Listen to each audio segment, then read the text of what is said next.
but I'll try to make it quick. Okay, so good afternoon, everybody. Thanks for coming back and joining us again. I'd just like to say that all presentations will be recorded. I think we've just started recording. Please keep your microphones off. If you want to ask any questions, then raise your hand and unmute yourself, or just write it directly in the chat during the presentation or after, as you prefer. So let me introduce Ranjiva Ranjan, our colleague. His presentation is called Role of Social Media in Learning of English as a Foreign Language, a Systematic Review. Dr. Ranjiva Ranjan has earned his doctorate from Jawaharlal Nehru University in New Delhi, India. He has been engaged in teaching and research for the last 10 years. He started his academic career as a research fellow at, again, Jawaharlal Nehru University in New Delhi. His research interest lies in the field of language education and educational psychology, more specifically in the area of second language acquisition and foreign language teaching and learning in the non-native context. He has participated and presented his research in many international conferences in Brazil, Vietnam, and Spain, etc. He has also published several research articles in international and refereed journals. In Chile, he worked as a postdoctoral researcher at the Catholic University of the Maule. Currently, he's working as an assistant professor at the Faculty of Educational Sciences at the Catholic University of the Maule. So, Professor Ranjan, you can start. Thanks, Sharka, for this wonderful presentation. I mean, I'll just share quickly my screen. Are you able to see it? Yes. We see second research day. Yes. Yeah. Yes. Yeah. Yes. Okay. Yeah. But second research day, that's what we see. Yeah. Now, is it moving? Yes. Okay. Yes. Good afternoon, everyone.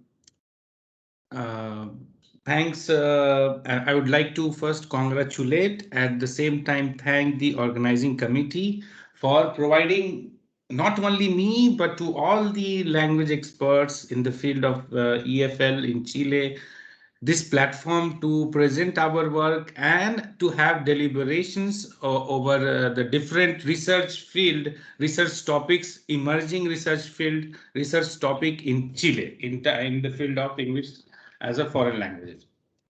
Well, moving towards my presentation today, it's as Charka has already told, it's on the role of it's titled Role of Social Media in Teaching and Learning of English as Foreign Languages, a Systematic Review. Before I start, I must confess at this point that this is a new area of research which I am entering into. I have not developed many any paper or so in this field of social media, use of social media in the teaching and learning of foreign language pedagogy. But since this COVID time and I have been going through some research, I was invited to be part of one of the examiner where I see one of the doctoral thesis was on this topic. So this all generated my interest in the field of looking at this use or the employment of social media in the foreign language pedagogy or in the classroom of foreign languages. Having said that, I will start my presentation. My presentation I have been divided into four parts. The first is the introductory part, where I will briefly talk about the conceptual frameworks under which the research can be or are being done in the field of the use of social media and foreign language pedagogy or English as a foreign language classroom. Second, I will briefly talk about the objective and the research questions of the present review, followed by the findings and discussion. And in the final part, I will talk about the conclusion and the limitations of the present review. Well, research on social media in foreign languages classroom has grown significantly in the last decade. and the use of this employment of social media has increased many times during the pandemic due to known reasons, as you know. No, and the aim of the present study is to examine this role of social media in learning of English as a foreign language in non-native context. And for this purpose, an attempt will be made to critically look at this aspect of the role of social media by doing a systematic review of the literature following PRISMA guideline, which is preferred reporting item for systematic review and meta-analysis guideline, in two major databases through an exhaustive search with the application of inclusion and exclusion criteria. Finally, the findings of the review will be discussed and conclusions will be provided along with the future implications of the review. Before I touch upon the different theoretical framework or theoretical constructs under which the research can be done, I will just talk a little about the social media, what it means. Social media is a form of media which provides opportunities to share ideas and opinions with others systematically through various electronic and rechargeable devices like mobile, tablet, a computer, etc. And so it has the social media has been continuously transforming and updating our everyday life in terms of information delivery, knowledge exchange, communication, and visual culture. According to Lee and Khrushchev 2020, today we have like 2.95 billion social network user worldwide. Social media usage is increasingly attractive and accessible, especially among younger generation. Thanks to social network, the internet has become the main means of communicating and a way to maintain a social life. Well, I will not go more details in terms of numbers and statistics. We all know that social media is part and parcel of our life now. It has become, I mean, especially during the last 2 years, during the pandemic times, we can see the emergence of new ways of communication, and how can we use those tools in our classroom, in our practical pedagogical process is at the same time challenging, and it also provides us some tools which can be used fruitfully in the classroom setting. Having said that, let me touch upon the brief some of the theoretical constructs which can be used. For example, collaboration or collaborative learning, which is like the approach in which students work in heterogeneous group with different skills levels to perform a task.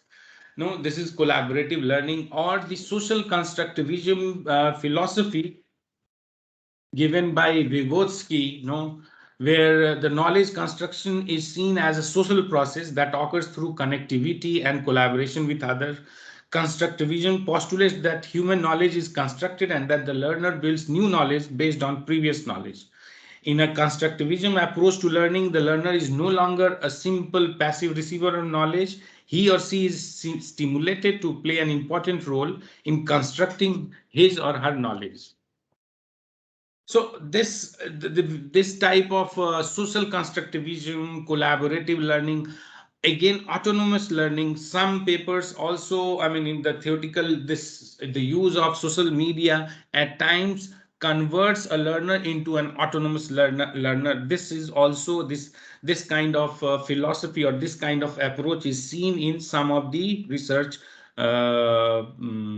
articles.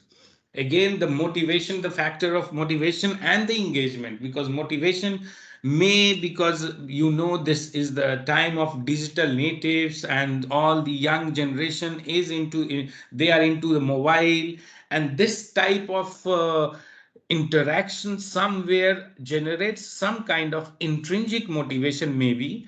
I mean, this is of course the intrinsic or extrinsic. That's we have to do the research, but this could be one of the theoretical construct which can be used while doing research in the employment of the social media in learning of EFL.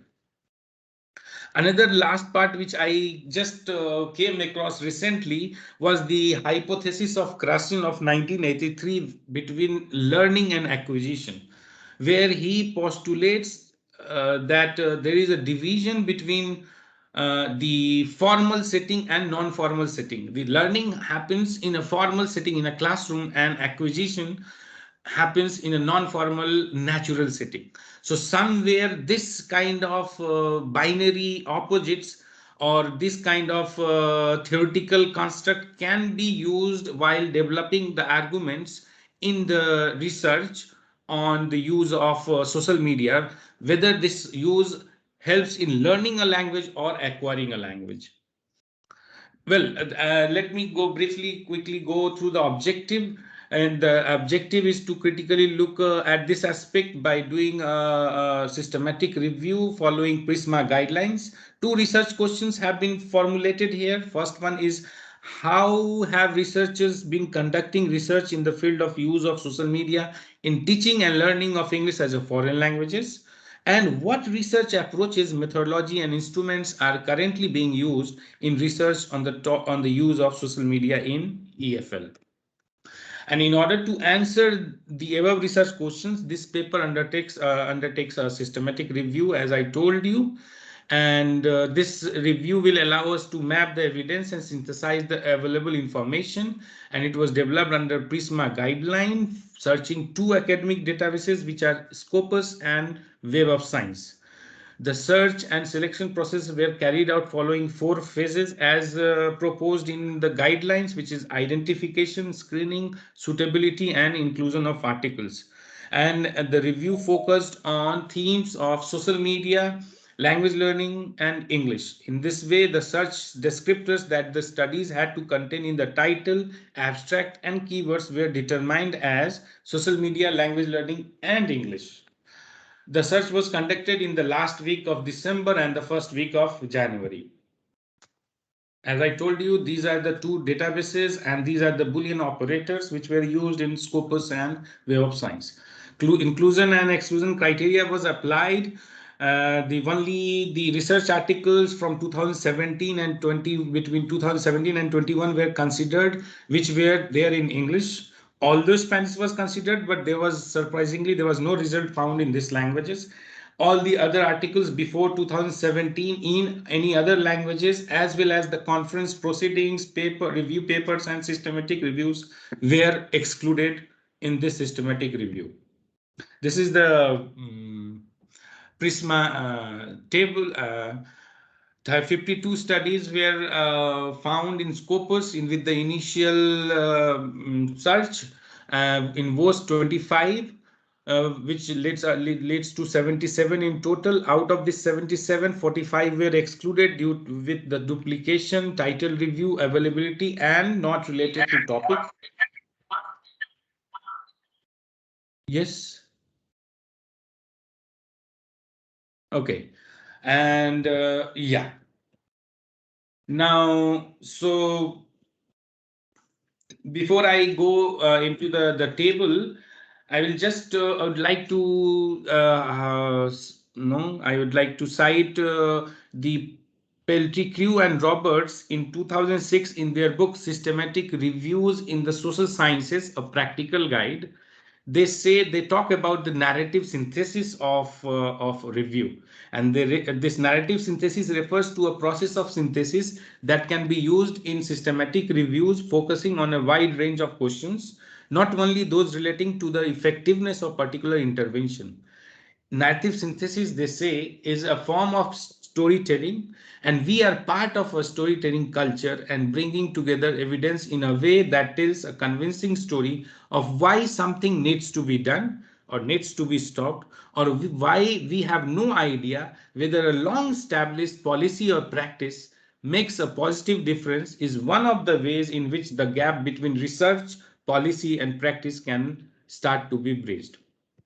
Well, they gave three steps for doing this narrative summary of the findings of quantitative outcome evaluation. This is organizing the description of the studies into logical categories, analyzing and the findings within each of the categories, and synthesizing the finding across all included studies. So organizing, analyzing, and synthesizing, they gave three steps.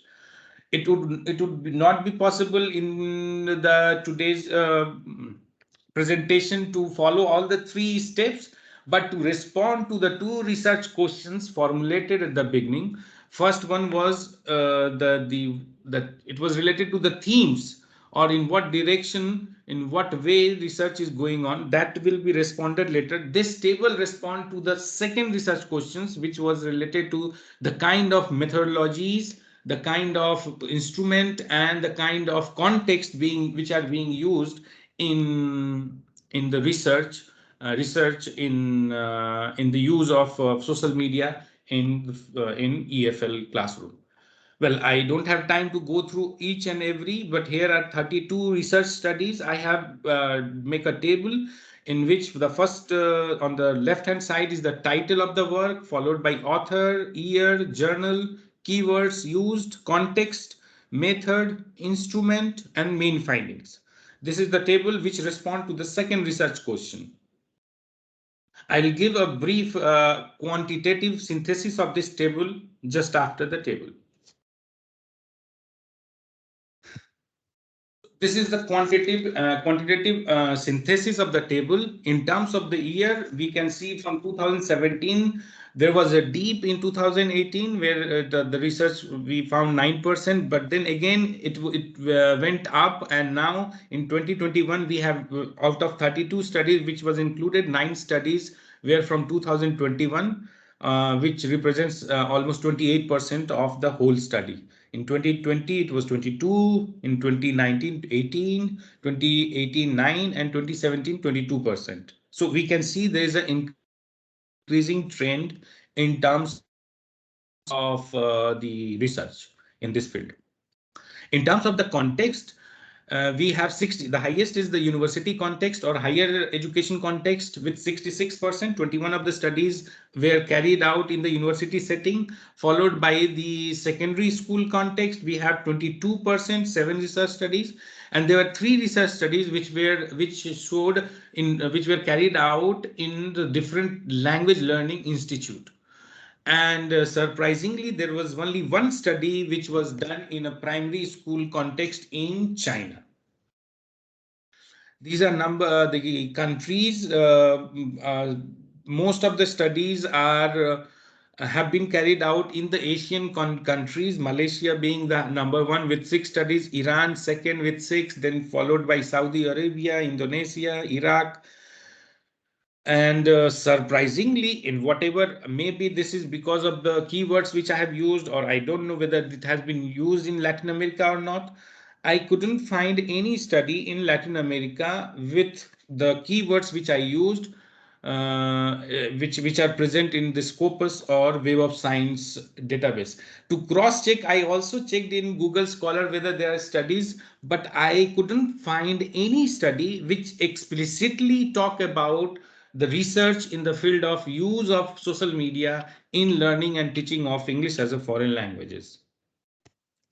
This is the research method. We have highest is 42%, the quantitative method, sorry, 42%, which is 13 studies have used this quantitative approach, followed by mixed method, 21%, followed by qualitative, 19%, and there are other 6 studies which followed, which are action research as well as experimental and quasi-experimental.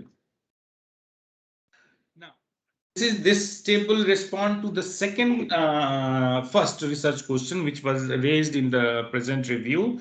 And in terms of the 32 studies which were included in the review, they were categorized according to the themes and sub-themes which I could find.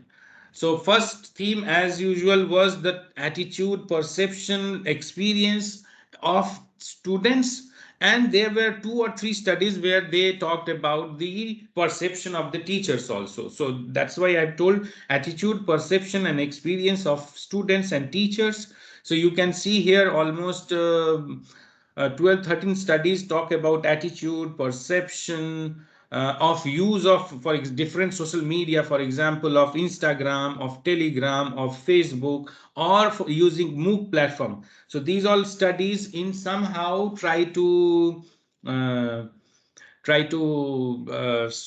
give us a picture of the perception or the experiences of the students of the use of social media.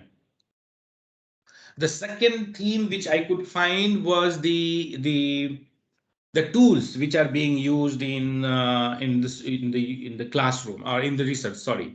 So, for example, we have three studies. Of course, there are more, but three main studies which I could find were from for Facebook, related to Facebook. First, you can see in the screen on the second study, Facebook assisted the third use of Facebook to enhance the effectiveness of English writing and learning. The other Facebook, and the three of WhatsApp, use of WhatsApp in instructing new vocabularies or perception and expectation of students with regard to WhatsApp, etc. And with other, we have two with Telegram, one with Instagram, and one study which covered all the four. The last study by Aloraini and Cardoso in 2020, which showed the attitude toward the use of four popular social media tools, which are WhatsApp, Snapchat, Instagram, and Twitter. This is the third one, which is kind of generic and skill related research studies where some of the skills were no checked and researched based on the use of social media, like vocabulary, spelling, and the writing skills. As we can see, there were three studies which were correlational in nature, which saw the relation between independent and dependent variable depending on the study. Another theme was mobile assisted language learning, which is MAUL. Two studies which explicitly mentioned, one was MAUL to learn phrasal verb, and the other one was about the assessment. And two studies where I couldn't find all in 2021 the studies mentioning COVID, but there are two studies which mention COVID, which was carried out in I guess one in Kuwait and the other one I don't remember. So they explicitly mentioned the COVID times, how the use of social media by English language learners in the respective institutions. Well, I guess I don't have sufficient time to develop more, but I'll just conclude and provide some limitations. This review was conducted to map the scientific literature on social media as a language learning environment, published over the last 5 years. And the findings show that this field of interest has grown, especially during the time of pandemic, is likely to progress in the next several years, given the increasing use of sophisticated research design and expanding topical foci. The study provided the contour of scientific literature on the use of social media for language learning. These findings could help scholars drive their research agenda towards underexplored and unexplored areas of social media, especially in Chilean EFL context, where there is a lack of research in this field. One of the idea I got is, these are just I put for some of the thoughts for discussion, like social media. Could this social media provide us a tool for virtual scholarship? I mean, we can say this scholarship being given virtually. Research is needed into I mean this and the use of social media, not only as for the advantages, but also research is needed into the current reality and prospect of utilization of digital media in connection with the well-being of the user, increased level of depression, and some other negative psychological aspects of use of social media. This also we have to consider in our research. Language training and learning through social media can be more interesting, engaging, and inclusive as technology and virtual networks at the global level have become a prominent aspect of our life. The use of Facebook, WhatsApp, Instagram, and YouTube can provide the appropriate platform for interaction with natives and other students and teachers. And this will have an impact, overall impact on enhancing the communicative competence of learners, and can also assist teachers in making the teaching learning process more exciting and engaging. Limitations. This review has certain methodological limitations. First, the selection of only two databases is one of the great limitations, which was based on the convenience sample in terms of availability. And furthermore, the decision to limit the review to journal articles may mean I may have missed important doctoral research, conference proceeding, review articles, etc., which could potentially showcase new ideas and methods of research. And the focus on research articles also mean that some important theoretical based articles may have been missed. For this reason, I do not claim that this review is comprehensive due to methods in collection of articles that could have been more thorough and systematic. I do, however, feel and hope that this review, in its focus on high impact research being conducted in this field, is in a good position to answer the research questions raised in this review. Thank you.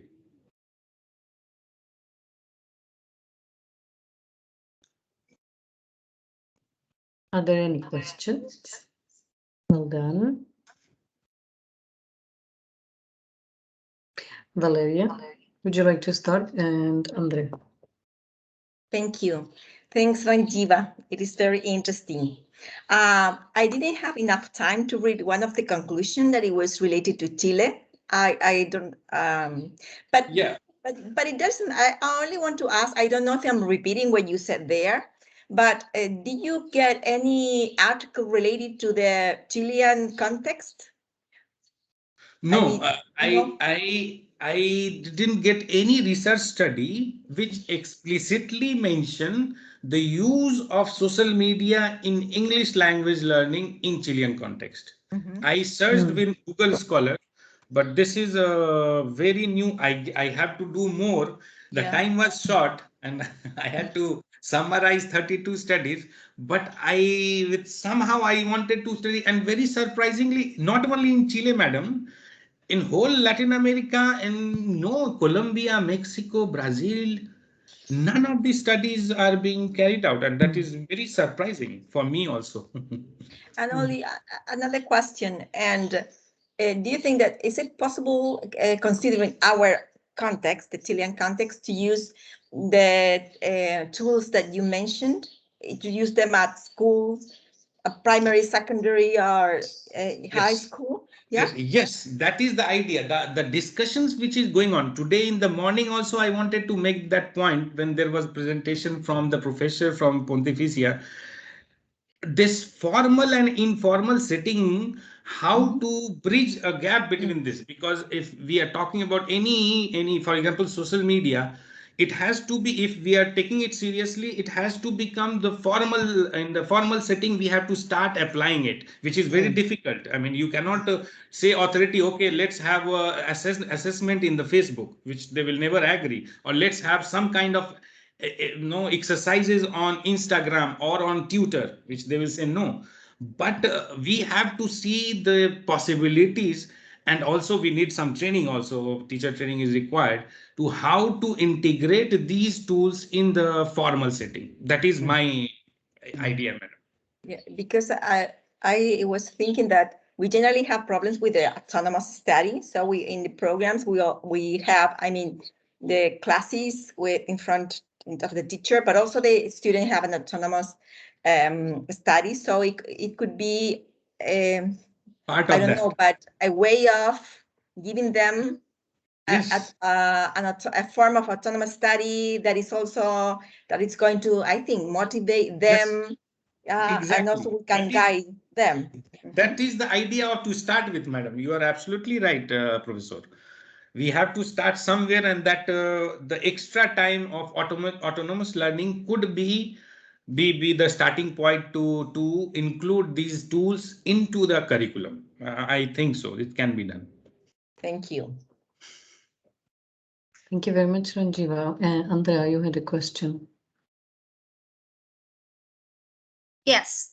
Well, thanks for the presentation. First of all, I read some of your papers about learning, so that's why I came here to hear your presentation so we could share some information.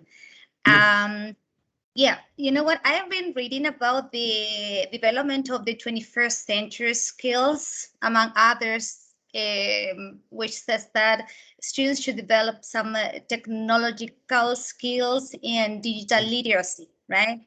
Exactly. And Yeah, and I've also reading about the out of class exposure that students have, and also in class, because when it comes to talk about YouTube, for example, most of primary school teachers use YouTube for teaching purposes, right?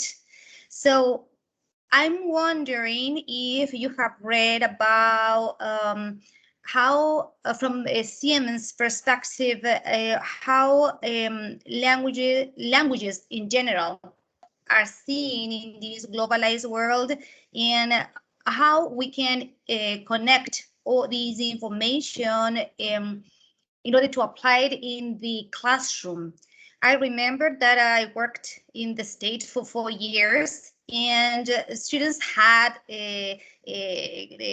notebooks, laptops, I mean, in the classroom, and we had all the facilities to work with the smartboard and everything, and we did so many things that somehow can be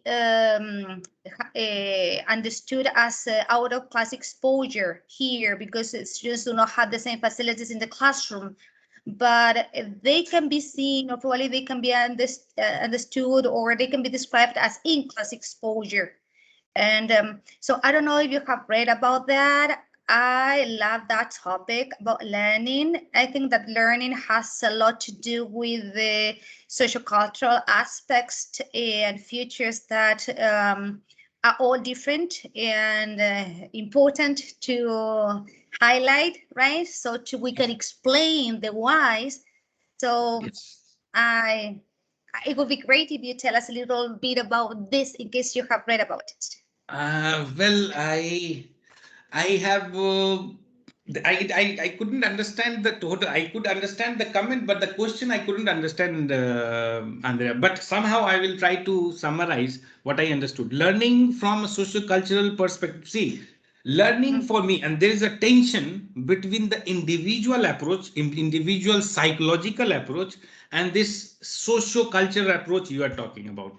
Siempre there's always there is this tension between these two approach, and there, because this so psychological, psycholinguistic, and this all, they always say no, it is from the individual, from within, and the socio-cultural is from outside. And somewhere we have to bridge a gap, bridge this gap, that no, learning is part of both. We have to see it has to be an individual, but where do we stand? It depends on the kind of stand you take. For example, being a Vygotsky, I will say no, everything learning has to be social and culturally mediated. But anyone who is from psycholinguistics will say no, no, no, no. What we learn, it comes from within. It is not. It may impact. So this kind of percentage where we stand, it is this. I can talk about learning now. Digital, about the infrastructure problem in US, in Chile, in India, in Asian context. This, so it's a totally different. I would say a different field of research, because that field I haven't read that much, that how this infrastructural problem can be, or can be included into the no, into the research practices. So that is, I cannot answer right now. And 21st century youngsters, they are very smart, very intelligent. They know how to use social media, they know how to use technology, and they have, in fact, one of the studies is about this technological, what do you call, skills, development of technological skills in students. So I hope in near future in Chile also we can have some research agenda on this topic, and we can start working on in this field. That I can say. I don't know. I responded to your question, but this much I'll comment. Yes, because I was just wondering, because from Siemens' perspective, in this globalized world, we need to develop some digital literacy, especially learners, I mean, in general. So I was wondering if you took also that perspective to explain the in-class exposure or out-of-class exposure, because sometimes they are kind of interrelated. Yes, So, yes. I guess uh, no, I didn't take the. Now I got it. No, I didn't take this particular. Thanks for your comment, Andrea. But I didn't take into consideration this particular aspect. Maybe I have to. I told you this is my first venture into this field, and maybe thanks for your comment. I will note it down, and let's see if we have more collaboration and want some more research in near future. thanks a lot. I read a lot about what you have said. Thanks. Thank you. Thank you, Ranjiva. Thank you, Andrea. I'm sorry. I had some questions as well, but I'm not going to ask them now. I'll post them in the chat for you because we are running a little bit late. Thank you very much, Okay. Ranjiva. It Okay, was very thank you. interesting and also gave me some ideas. So thank you for that. I'm sorry, we are running 5 minutes late, and I'd like to introduce our next speaker. Yep, let's start. Sorry about that. So, our second speaker is Barbara Bulantova. And the title of her presentation is Designing a Vocabulary Size Test for Advanced Learners of English. She received her bachelor's degree in English and American Studies and her master's degree in English language at Charles University in Prague. As part of her PhD project, she is designing vocabulary tests for advanced English learners. She has received funding for her project from the START program. She has worked as an English teacher at a secondary school in Prague, as well as in different language institutes for adults. So thank you very much for joining us, Barbara. I'm here to listen. We are here to. Good afternoon, everyone. Thank you very much, Sharka, for this lovely introduction. And thank you, everyone, for joining me. I will now share or try to share my presentation. Hopefully, you will be able to see it. All right. So can everyone see the presentation now? Yes. Good. Brilliant. All right. So in my presentation, I would like to show you the design of the vocabulary test that I have created as part of my PhD project. And it is a vocabulary size test designed to assess the knowledge of advanced English vocabulary. And the test should serve as a diagnostic tool for advanced learners. It should show them how many advanced lexical items they know and help them see which words to focus on in the future by revealing gaps in their knowledge. So as I said, I will mostly focus on the design of the test, but in the final part, I will also present some preliminary findings from the pilot study and the first parts of the testing phase of the project. So let's go. All right. So let's start with the theory. So who are actually the advanced learners of English for whom the test is designed? In my project, I worked with two definitions of advanced learners. So firstly, I am using definitions provided by the Common European Framework of Reference. And in terms of this framework, I am interested in learners at level C1 and level C2. So these are advanced and advanced proficiency and complete mastery of the language. And the second definition that I'm using is so-called institutional status, which is a part of framework developed by Ortega and Barnes. And why? Well, in the first testing phase of my project, the participants are students of English philology. And this framework, or in this framework, they are defined as advanced solely by studying English philology, solely by their institutional status. So that's why I'm using this definition as well. And as I said, I am assessing advanced vocabulary knowledge and advanced vocabulary size in particular. And there are several reasons for why I'm focusing on this specific dimension. Well, first of all, vocabulary size is the most researched dimension of vocabulary knowledge. And that is because it's been proved to correlate with measures of overall language proficiency, as well as with reading, writing, and listening skills. So vocabulary size can actually be used as a predictor of other language competencies. And according to Stuart Webb, assessing vocabulary size is now the most transparent way of defining lexical proficiency. And it is a very rapidly growing research field which has produced many reliable tests. However, unfortunately, in over 100 years of research in this field, advanced learners have been given somewhat limited attention. That is the research gap that I'm aiming to bridge. But before I could design any tool, I needed to know how many words an advanced learner should know. And there is where the chaos starts, really, because several studies have aimed at answering the questions, but produced vastly different estimates, from about 4,000 words to close to native scores, which could go as high as 20,000 words.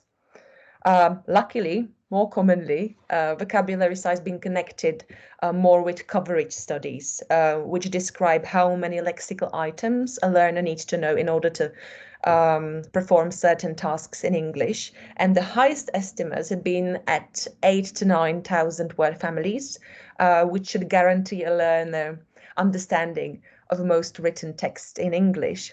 And I think this goal of 9,000 words could be feasible for advanced learners and could be reflected in an assessment tool. So this is the approach that I'm going for.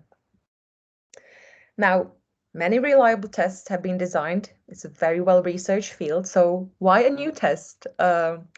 Well, some of the tests measuring vocabulary size are suitable for advanced learners, some of the existing ones, such as vocabulary size test by Nation and Begler, also Lexdale, famously by Lemherf and Broersma.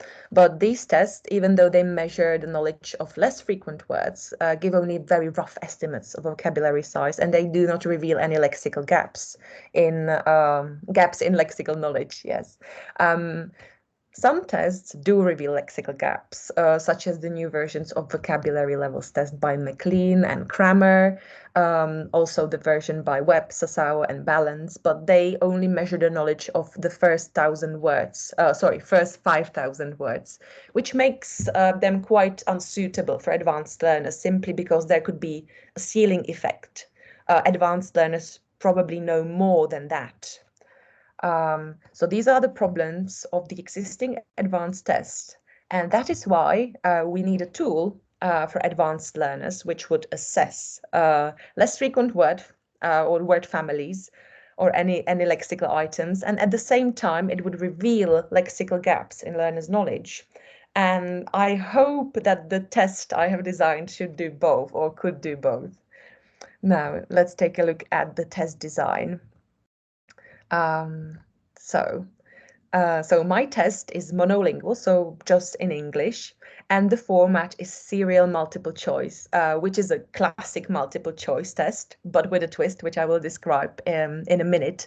And it assesses the knowledge of the most frequent 6,000 to 9,000 words in Nation's BNC COCA word list. And I chose these particular frequency levels with respect to the 9,000 words that the learners need to know to understand most of the written texts.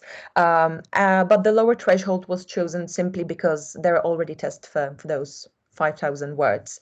Of course, it would be ideal to have a detailed test with all 9 levels in it, but such tests would be extremely long, definitely time-consuming and impossible to validate.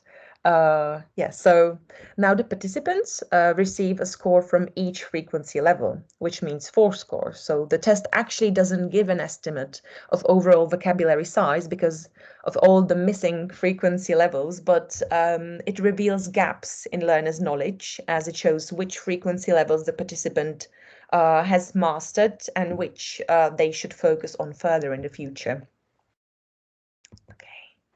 There are 24 items in each level, so 96 items in total, with 13 nouns, 7 verbs, and 4 adjectives per level to reflect actual use. And about the sampling process, I sampled target words randomly from the word list.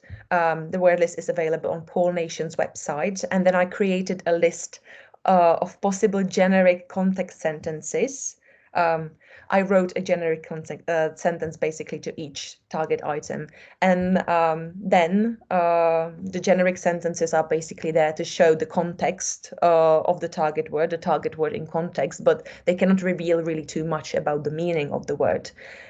So I had the target items, I had the context sentences, and then I randomly sampled distractors so incorrect answers for each target item until all the options in the test item match the meanings in the generic sentence. So it was quite a time-consuming process for all the words.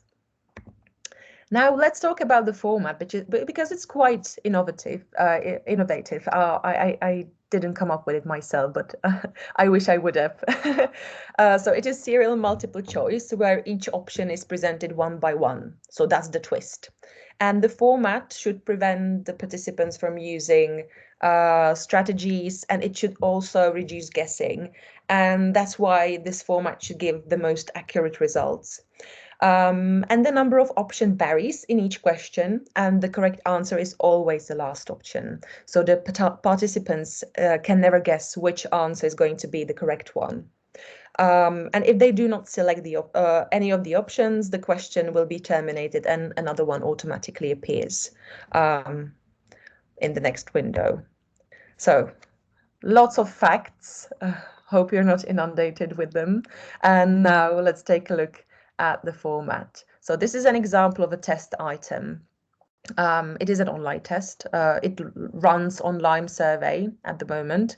And as you can see, there is the target word, the context sentence, and always one definition. And the learner must decide whether it is the correct one. And if the participant clicks on incorrect, another definition appears.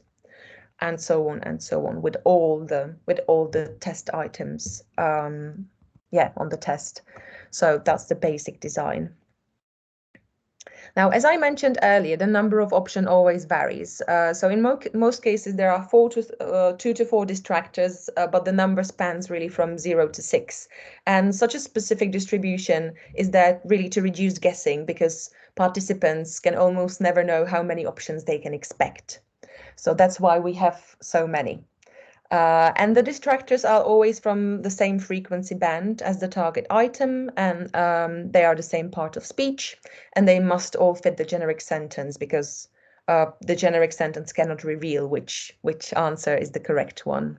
So that would help the participants too much. But what is very important is that the distractors should have a different basic meanings from the target item, because if they're too close in meaning, the participants could go for the distractor instead of the correct answer, because they simply do not know that there is a better definition ahead. So I had to keep this in mind. And the definitions, now to the definitions. The definitions of the words in the test were written using only very frequent words, so everyone could understand them.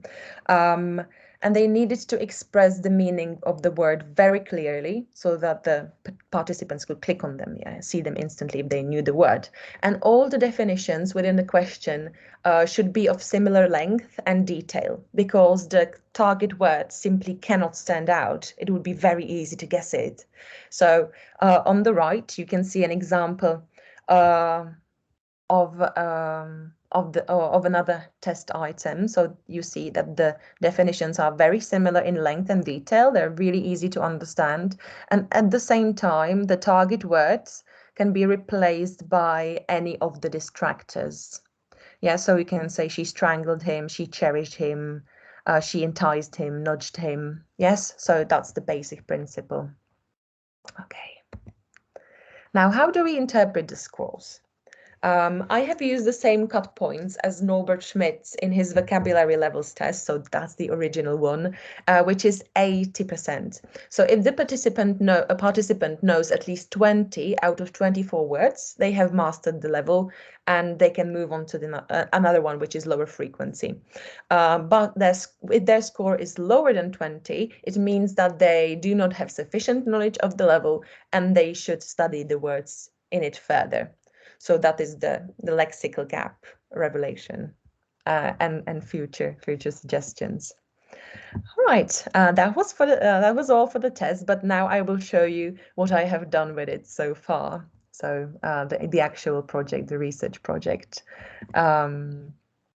So in the study, the participants, are students of English and American Studies, which is a BA program at Charles University. If you saw Eva Hubachkova's presentation, we've got the same data set basically, and they should be the students should be at least upper intermediate when they enter the university. And in the first year, they complete a language course, which should get them to level C1 or C2. So to proficiency or to advanced.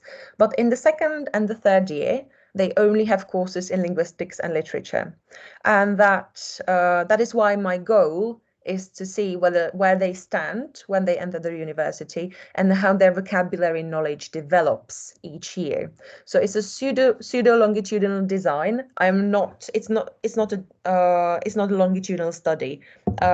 We test once a year. There will be just one other testing phase where we will also test the knowledge of the students in the second and the third year.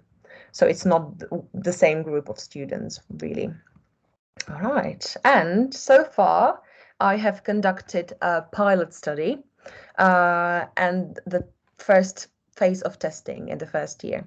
So in the pilot, I had 64 participants, and they were all English, philology, or ELT students, MA and BA. And the aim of the pilot was to see whether the scores decrease with each frequency level, which would be, of course, the expected outcome, since the learners tend to learn the more frequent words first, and then they move to the less frequent one because they don't use them as frequently, they don't need them. And as you can see, the scores really drop with each frequency band. You can see this in the graph on the left. And I also wanted to receive feedback from the participants on the length of the test, difficulty, stress factor, and also they were asked to write comments on any items which they found problematic. So that helped me immensely. And as you can see, I counted item difficulty of each test item, which is basically the proportion of all correct answers for a particular test item. So you can see the average item difficulty, it drops in the same way really as the average scores. It does make sense, but I counted and actually, if less than 50% of participants answered correctly in each question, I marked the answer or I marked the question and investigated then possible causes of such high difficulty. And I found altogether, I found 14 problematic items, where 10 of them actually, in 10 of them, the percentage of correct answers was really 30% or lower. So it stood out, and this was not because it would be only a difficult word. There was some different cause. And then I analyzed the items in greater detail, as I said, and discussed the potential causes of their difficulty with my colleagues and several other expert users. Thank you very much, Sharka Balgova and Eva Hubachkova. You were one of them. Thank you very much for helping me. And in the table below, you can see an example of a problematic item where one of the distractors, you can see, praised him very much, the red one, exalted, yeah. So you can see that the distractor showed to be closer to the target meaning than I expected. And more people actually selected it as a correct answer as opposed to the actual correct option. And I'm sorry, can everyone see me or hear me? Because we can hear you, we can see you, everything fine. Yeah, thank you. I heard strange noises coming from the app, so I just wanted to make sure. Thank you. No, we are here. Oh, good. Okay, so in such items, I made changes to the definitions to make them clearer, or I dropped the option altogether and replaced it by another word from the frequency level that matched the item. So here you can see how I modified this particular item. I removed the problematic part and I replaced it with a more suitable word. And this actually helped very much because the change was successful, and in the end, in the second testing, 86% of the participants got it right. And in the following testing phase, it turned out that all the problematic items were eliminated, since there were no test items whose difficulty would stand out. So it was a success, really. And now, after the pilot study, we administered the test to 67 first years at our faculty. And as you can see, the scores decrease with each frequency band as well, but only with smaller differences between the levels. And my assumption is that the scores were now higher because I managed to eliminate the weak spots in the first version. But this is something I will only be able to tell when we have more data available. So this is really just an assumption. Now, how do we interpret this course? We can see that the majority of the first years have mastered the 6th band, so they already have fairly good knowledge of it, and the scores dropped quite a lot in the 7th and the 8th band, where only half of the students had sufficient knowledge of the level. And in the 9th frequency band, only 23% of the participants had sufficient knowledge of the level. Not many of them.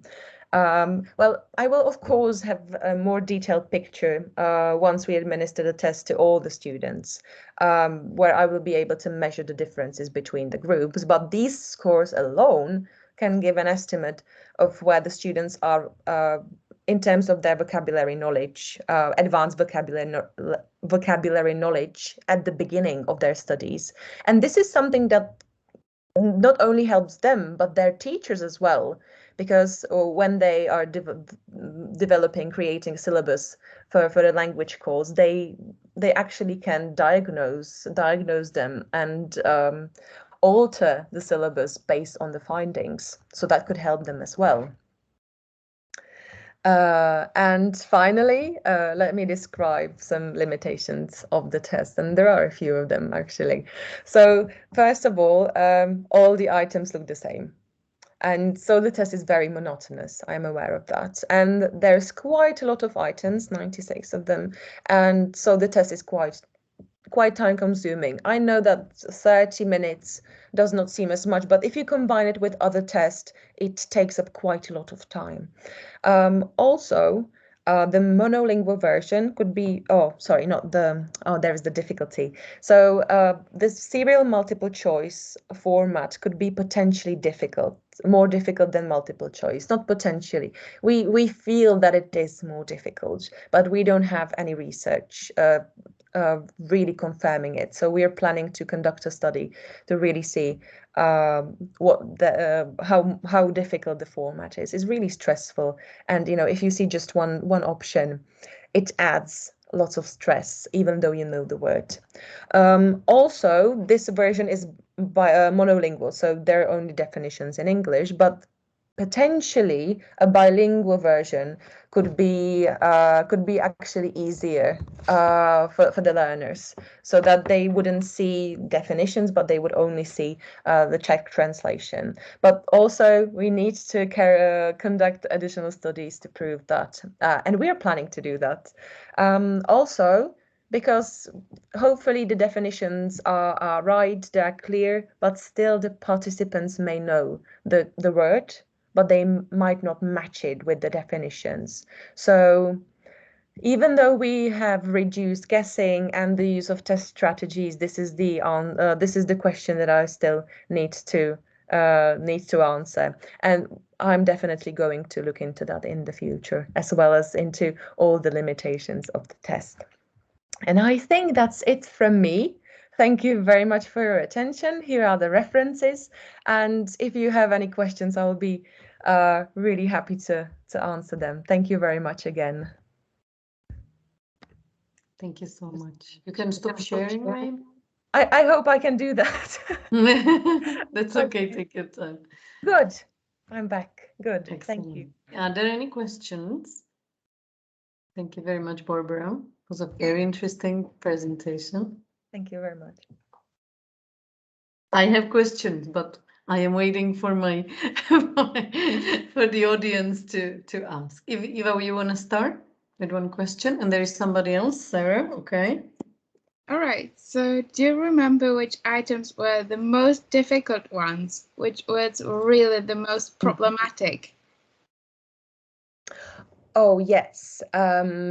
Actually, there were items which I had to recreate altogether. And the most Yeah, difficult, yeah. Sorry, I mean in the new version, in the recreated version. Oh, yes.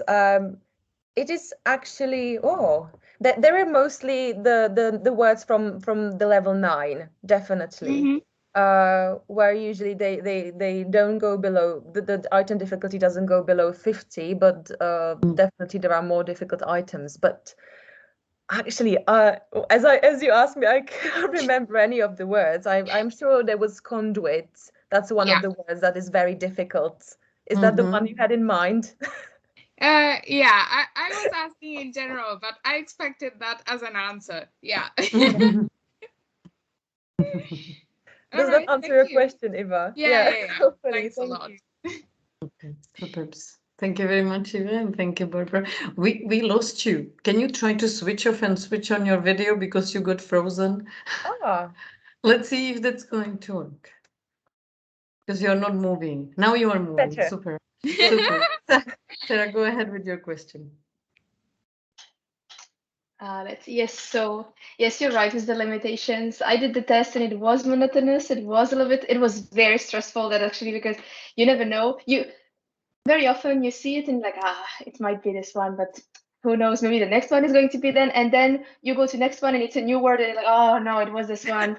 So I would just like to know if you think that maybe having some like speaking, if you change it into speaking, do you think that you could be able to see if the person really knows the word without having to, because if it's written, then it can happen that the person will just skip the definition even though they know the word. So do you think that maybe speaking would be much harder to organize probably, but do you think this could help to reduce this factor?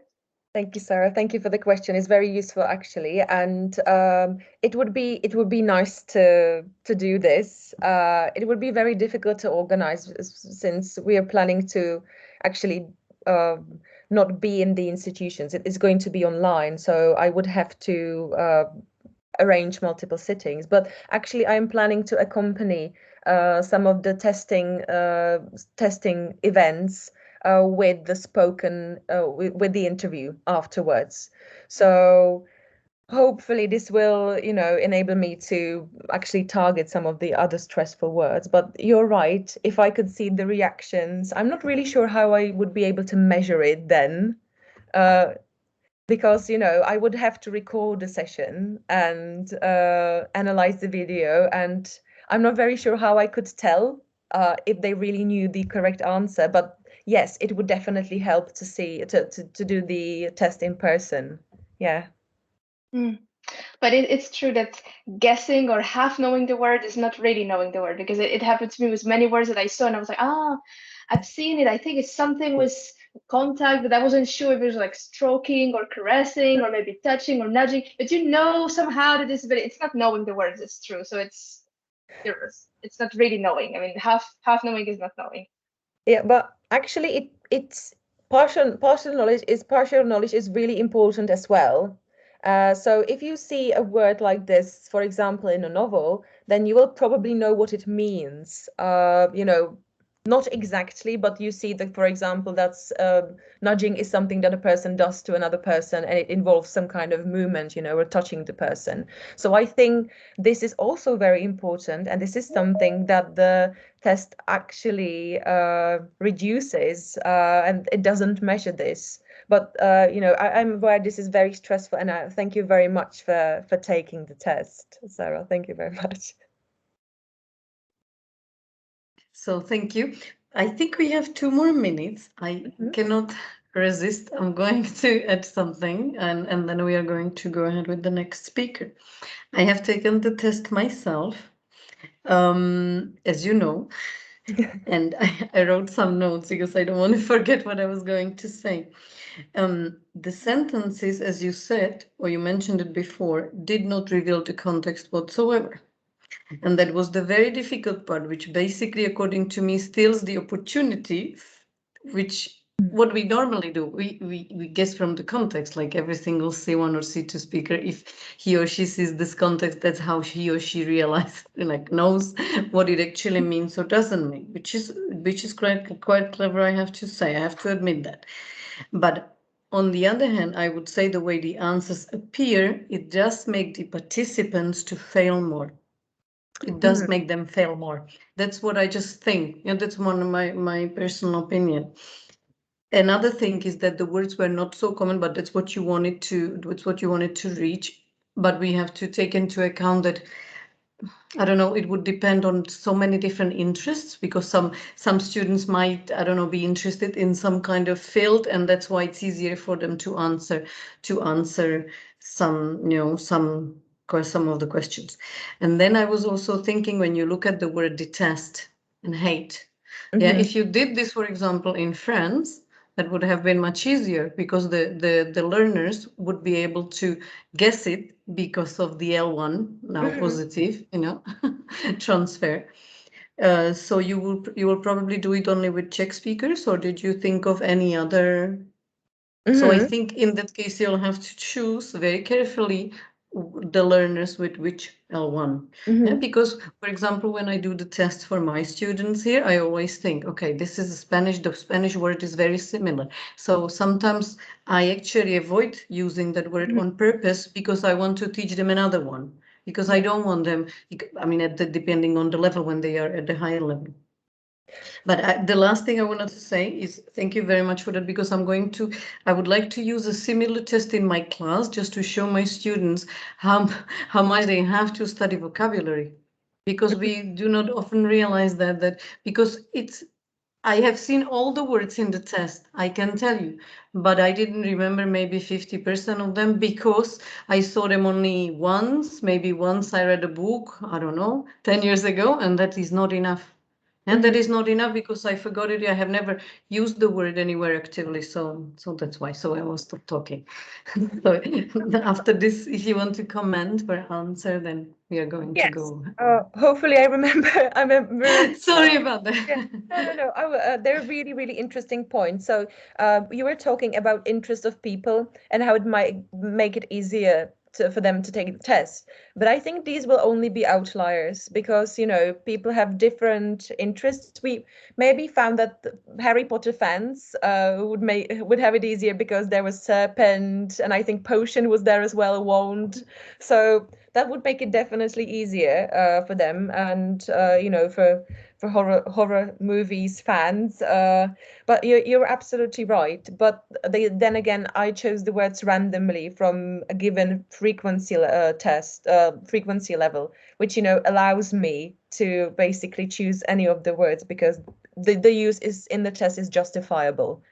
They appear in the frequency band. I can use them, and they are seen as the same difficulty, regardless of the interests of the people, and regardless of their L1 actually. So I read about this, and I thought that I should make it as difficult as possible.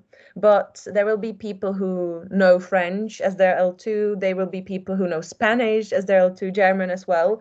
And actually, the use of cognates is not something that would be problematic, because it's the knowledge of the word, it counts in any way. So if they know it from the influence of their L1 or L2, it still matters. It is still the knowledge of the word. For the purposes of teaching, I wouldn't choose them, because I would like them to learn the other words, as you mentioned. But in the context of language testing as such, it doesn't really matter in most of the tests.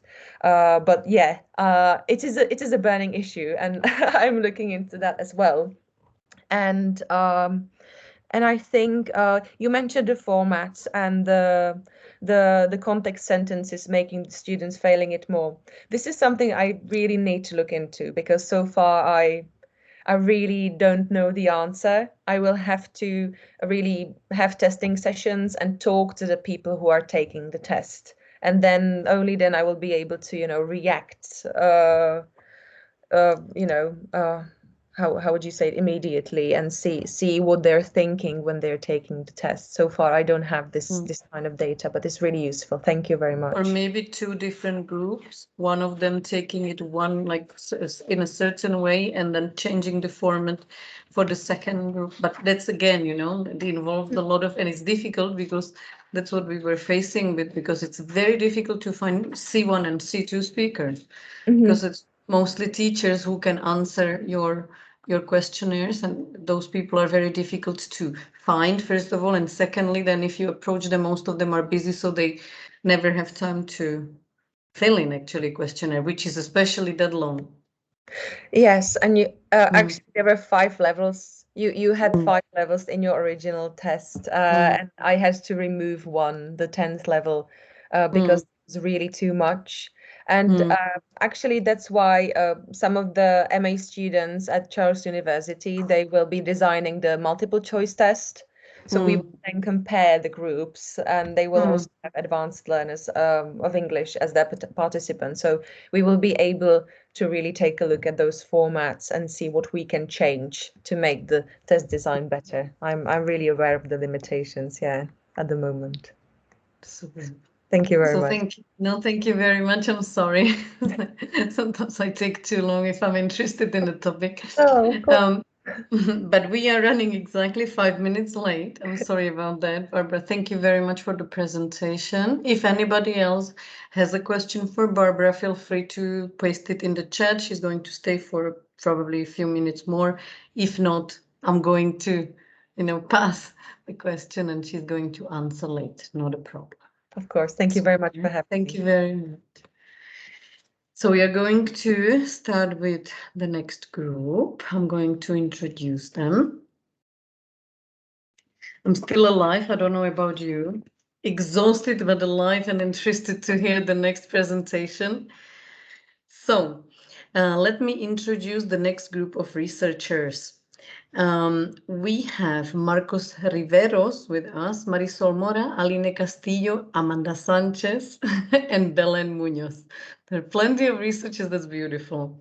So their presentation title is How Do Learners' Preferences About Written Corrective Feedback Affect Their Learning Outcomes? Sorry, a pilot application. Marcos Riveros, I hope you don't mind it, but I'm going to introduce you as a group. Marcos Riveros, Marisol Mora, Aline Castillo, Amanda Sanchez, and Belen Munoz are 4th-year students of English pedagogy. Next year, they will obtain their bachelor's degrees in education at the Catholic University of the Most Holy Conception in Concepcion. During the course of their university studies, they were doing internships at different institutions at levels from 1st to 8th grade. These internships took place in hybrid form, which helped them gain experience working with different platforms. In 2021, they also carried out a pilot trial research on corrective feedback techniques, which became their main research focus. So please welcome. Thank you so much. Let me see. Let me know. What can you see? Can you see my screen, the presentation? Yes. Okay. Yes, we can see. It's okay.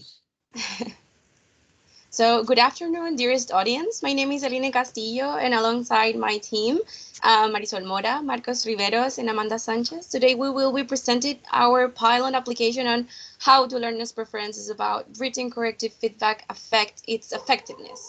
We are students from Universidad Católica de la Santísima Concepción, and this pilot investigation is part of a project under the supervision of PhD Belen Munoz.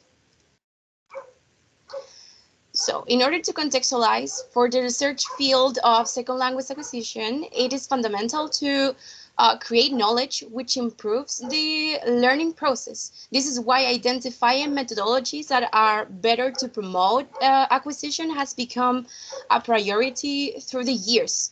For this purpose, it is paramount to have a clear idea of what is feedback.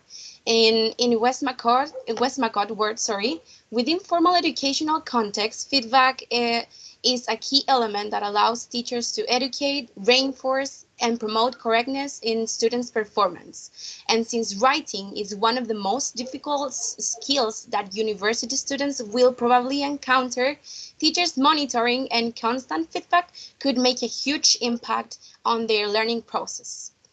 Now, let me elaborate on what is written corrective feedback, which is our main pilot topic. Sorry, pilot's main topic.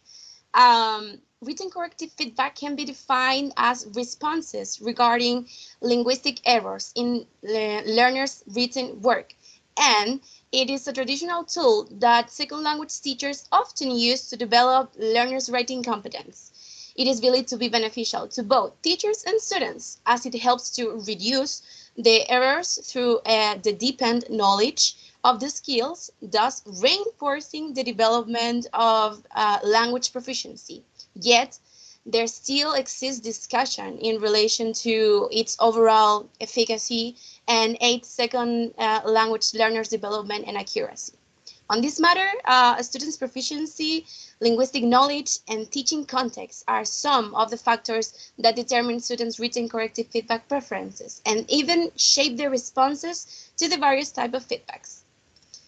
Now, moving on quickly to the typology of written corrective feedback, there are different types of categorization of written corrective feedback, but for now we will focus on just two of them, which are direct, which in which the teacher provides the students with the correct answers to their errors, and indirect, in which the teacher declares the existence of an error. However, the correct form is not provided. And here we can also find a subdivision regarding the localization of the error. In relation to the effectiveness of written corrective feedback, there is still a considerable amount, of research that deals with this issue in order to determine the most effective practices to provide feedback. It has been widely recognized as an influencer of the acquisition of certain structures, such as the grammatical accuracy. However, there's still a lot of discrepancy regarding its profits, since written corrective feedback might not be beneficial in the same manner to all the students. Additionally, learners' preferences could affect the learning outcome, even after receiving the same type of feedback.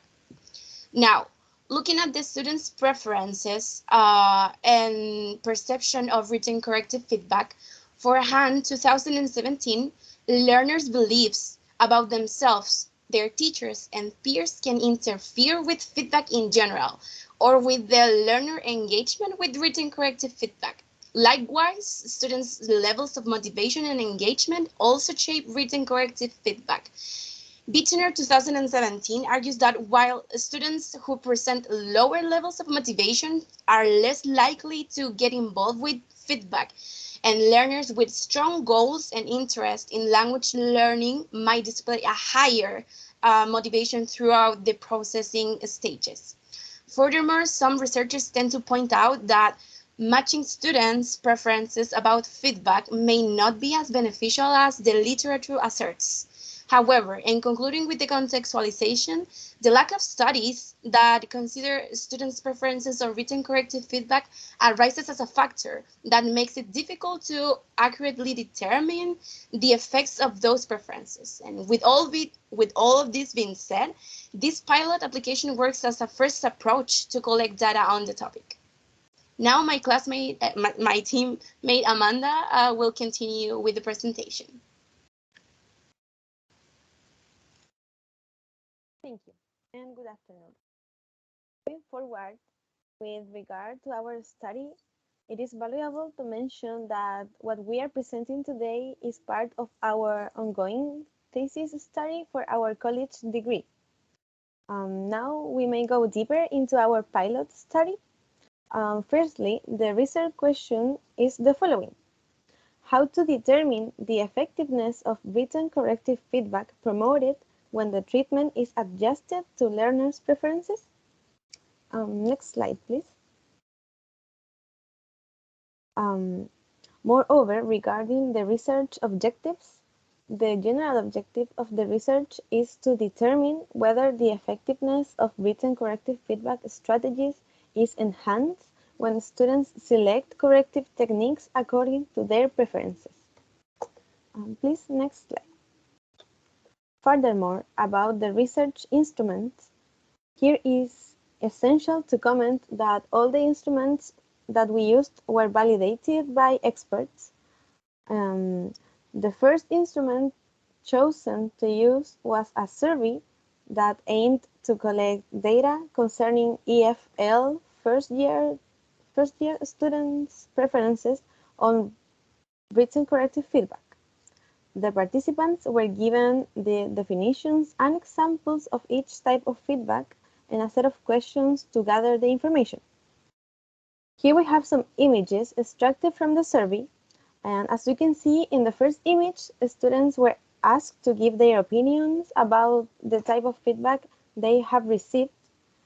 And next to that picture, we can see another example where they had to decide how important some types of errors are based on their opinion. Next slide, please. Here we have another illustration taken from the survey that contains a question related to the typology of feedback, as my classmate already mentioned. We proposed several types of feedback and they had to choose their preferred one. Please, next. Finally, in this picture, we can notice that we presented the type of feedback, in this case, direct feedback, and we showed them how it works with a visual illustration, like crossing the error, pointing out the correct answer, and so on. And also, let's consider that the survey was taken in Spanish, mainly because of two reasons. On one hand, they are first-year students, so therefore they may not be very proficient with the English language yet. And on the other hand, this questionnaire was taken online.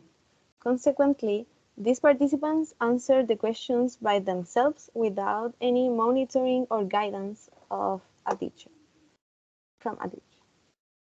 Please, next slide. The second type of instrument is a survey as well.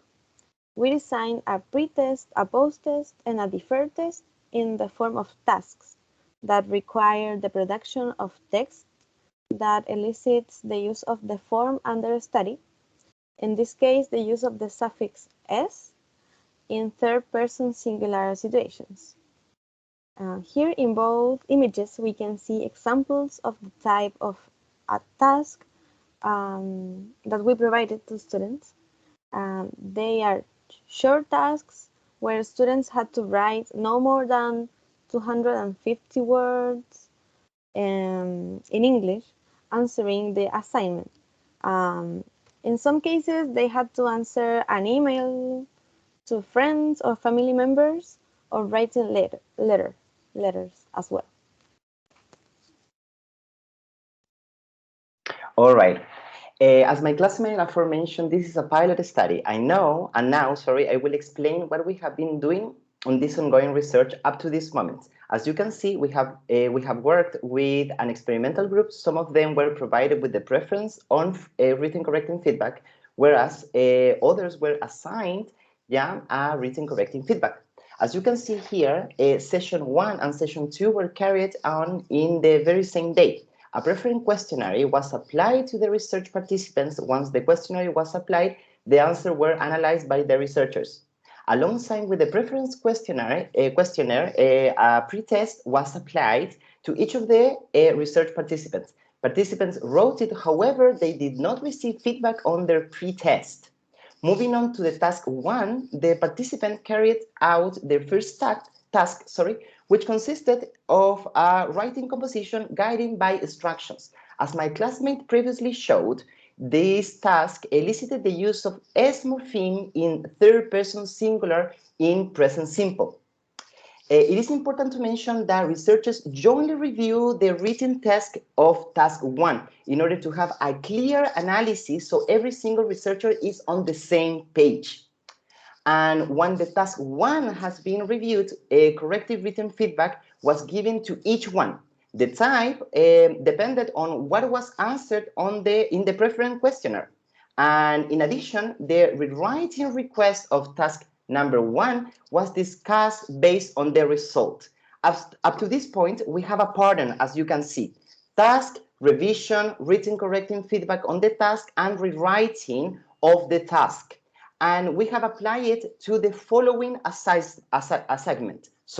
However, as I mentioned before, this is an ongoing research, and the data analyzed in this presentation represent until this point of the research, until task number 2. Next slide, please. Here, now moving on to the data analysis and the discussion, here we can see 2 graphs, and they show the type of written correcting feedback preferred by students. Overall, we can see a clear tendency for direct correction as the most useful strategy to provide feedback. Moreover, the second graph shows that they have thought that this type of feedback is extremely and very useful. It is relevant to reflect on what leads students to choose direct correction as the most useful strategies to provide feedback, because 70% of the learners have chosen direct correction. Furthermore, according to our data, direct correcting feedback is even more desirable when it is accompanied by grammatical explanation of the errors. And it is possible to assert that this type of feedback, it is easier to understand since it does not require active participation of the learner. Moving on to the next slide, please.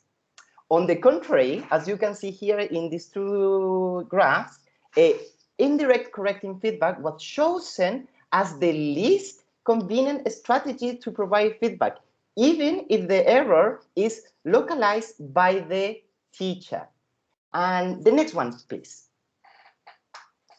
Now, here we have another important graph to analyze, because the teacher as the main agent tendency continues, as you can see here in this particular graph, because as the graph shows, the importance of error correction according to the student is made by the professor. 90% of the students have chosen that it is important and very important, and 10% of the students have chosen that they have a neutral opinion on this particular regard.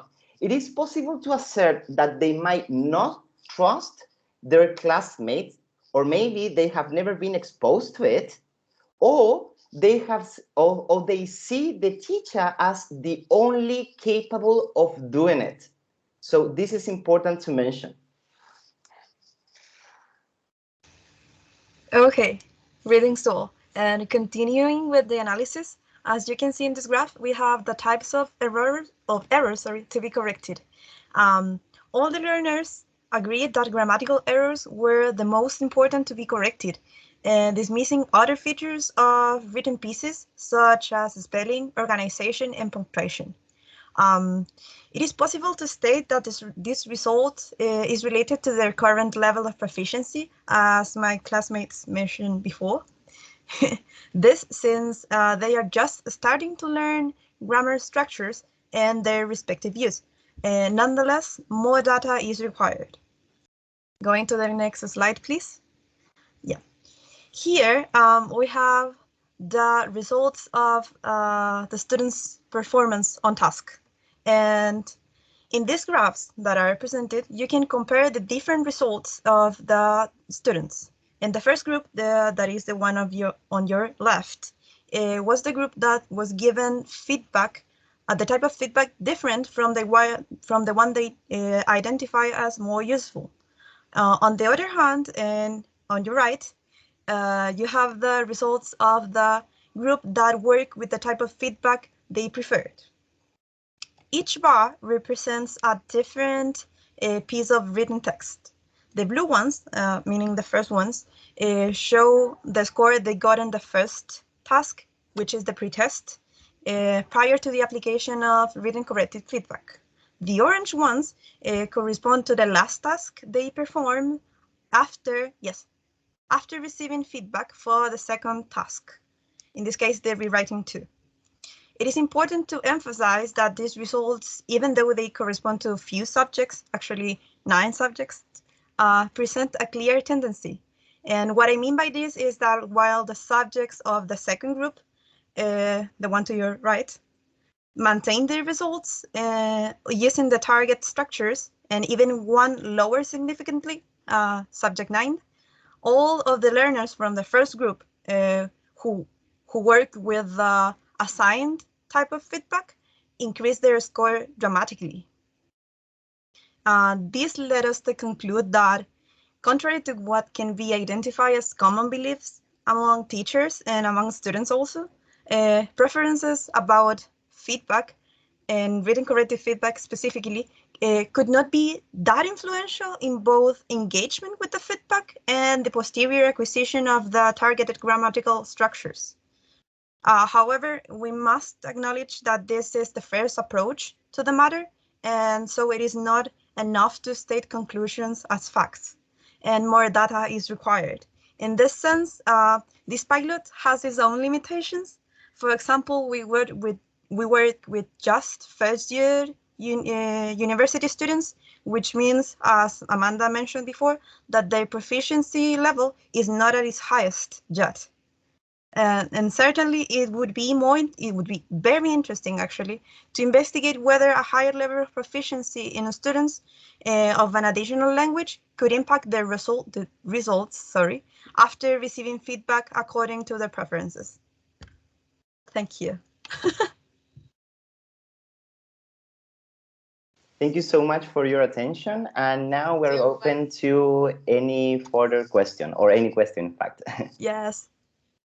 Thank you very much. Maybe can you start sharing so that we see you? Everybody always forgets. I also forget to share. Okie dokie. So anybody has any questions? Okie dokie, Valeria starts. So please, Professor Sumonte. Thank you. Thanks for the presentation. It was a very interesting one. I would like to ask you about that direct and indirect feedback. Yes, because most of the students agreed on that they like to be directly corrected. Yes, and it means that you are going to correct them, but also you are going to give them the correct answer. Yes. In the other one, you correct them, but you don't give them the correct answer.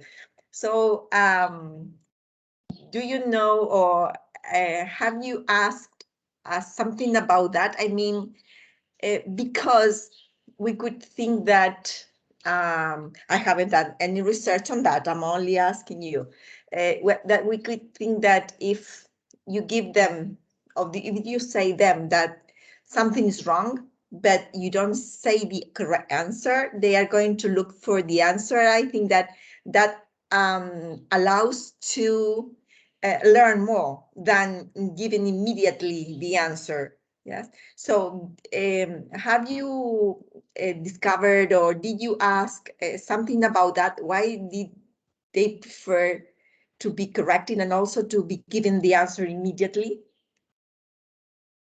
Yes, in fact, cognitive challenge is the one that is predominant in this particular concept, as you can see. But we haven't, the thing is like this is an ongoing research and we are planning, sorry, Marisol, yes? Yes, I have something to say about that. Well, most of the students actually, and we presented that too, they see the teacher as this like very big professional, like the most important part. So they do not think they have the proper tools to actually get to the right answer. So they prefer the teachers to constantly giving them answers because they know. Okay, thanks.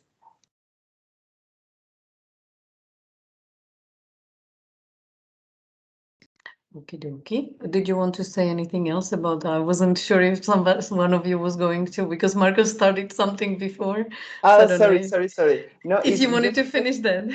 Yeah. It's like as we mentioned, this is an ongoing research, and in fact, we are planning to use an interview within the students in order to check, like the very beginning, like how has been this particular experiment or this experience, and then in order for them to reflect, because as my classmate aforementioned, it is important. It is kind of linked. You see, it is linked in the fact that they only see the teacher as the main agent, and that is interesting. You see, because we don't know really how or why. You see, and we do not have like the correct answer in that particular regard.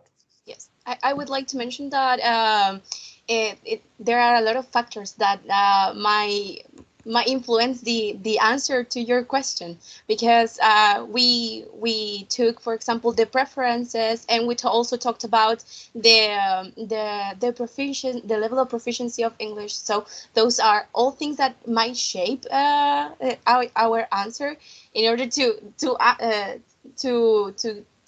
obtain, to really know why they prefer to receive the correct answer to the errors, instead of them figuring out why this is wrong, or what is the rule behind my mistake or my error.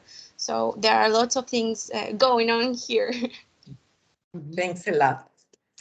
Very interesting.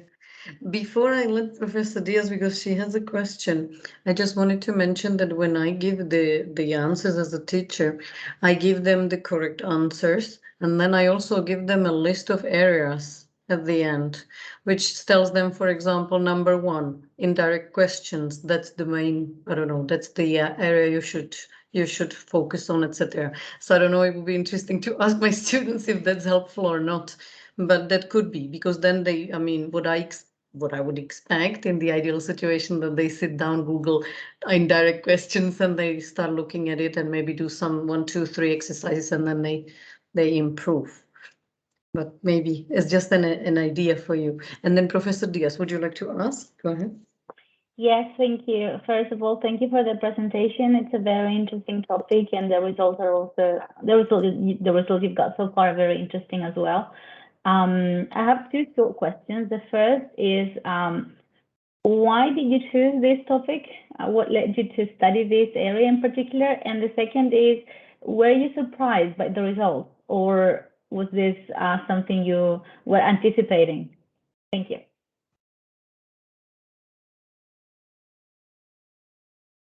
Well, so answering the first question, answering the first question, the answer is very crystal clear. Is because our professor is working on this area, and she has proposed this particular regard, and for us was super interesting, because besides the fact that we are working with feedback, which is an important tool for education per se, but also because it's deal with the preferences.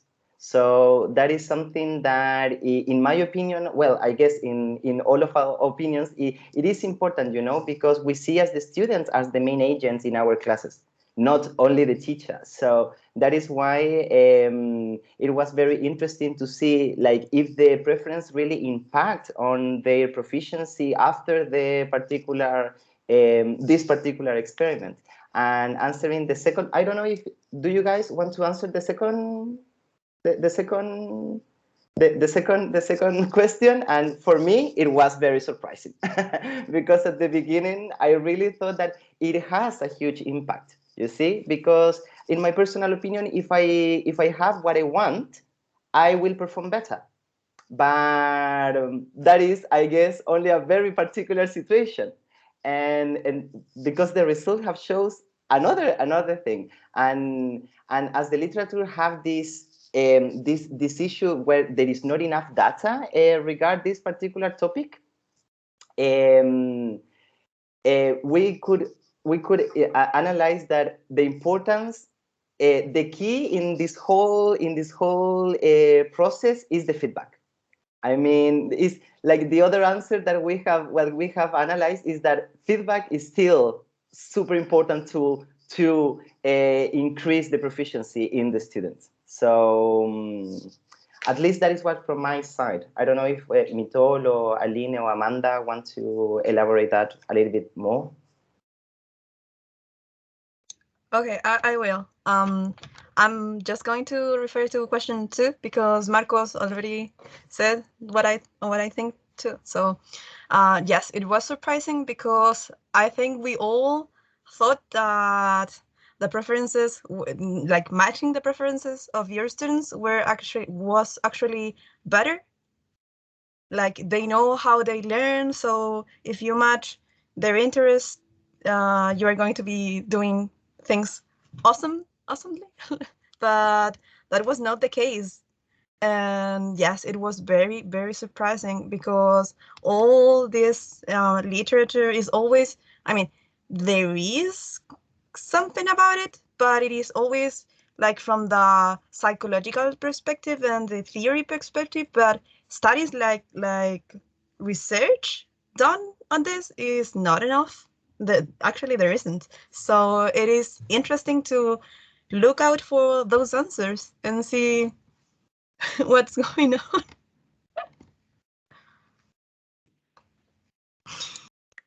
Did any one of you want to mention anything else? Because there is one more question from Professor Ranjiva. Yes, no, it's a kind of comment, also a little, one small question. Yeah, the topic is really very, very interesting. And yeah, research is going on in the written corrective feedback in second language acquisition. Yeah, worldwide, and there are researches, especially with the preference part, which you guys are covering, preference of the students. I have a small comment and also a question. The first one is, are you only focusing on the taxonomy of two types, that is direct and indirect, or are you also considering the meta-linguistic and the other type? Second, and that is my question. And the second thing, because this is a pilot study and you may go and how you develop, I don't know what are the objectives, final objectives of your research, but are you also planning to see these preferences and correlate it with some kind of either proficiency or gender or motivation? So I don't know. That could be nice, because I have seen studies where these preferences, for example, now you are doing on first year and you do that on the third year and see how these preferences change over the 2 years of time. So that will be a very nice, I don't know whether you're considering it or not. That's it. Okay, I will shortly answer your question. And no, we are not just focusing on direct and indirect. We are actually using Ellis typology of written corrective feedback, which includes several more types of feedback. For example, the indirect with localization, or with error code, or color codes, or maybe the meta-linguistic type of feedback. So we mentioned on our presentation the two of them because those were the most chosen by the students, the ones that participated on our survey. So we focused on the two of them just because of that. But we presented them the types of written corrective feedback, and they clearly chose the ones from their preferences. So those were the most predominant. And we also could mention that some students didn't know about the typology, and that there were different ways of correcting errors. So that's basically the answer for your question. Thank you. Yeah, I understand. Thank you. And about the correlation, are you planning to do it correlated with some other variables?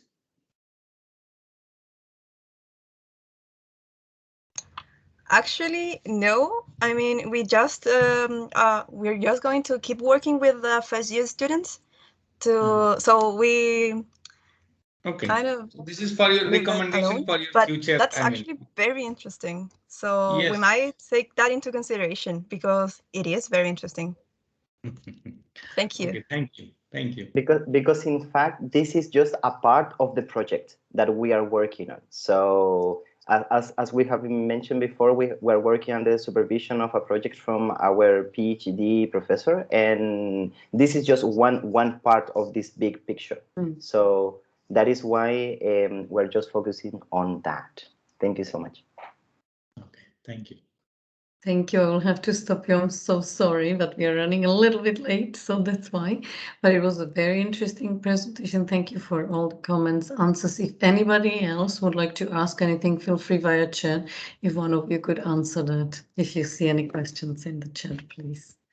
Thank you so much. So I'm going to introduce our last speaker.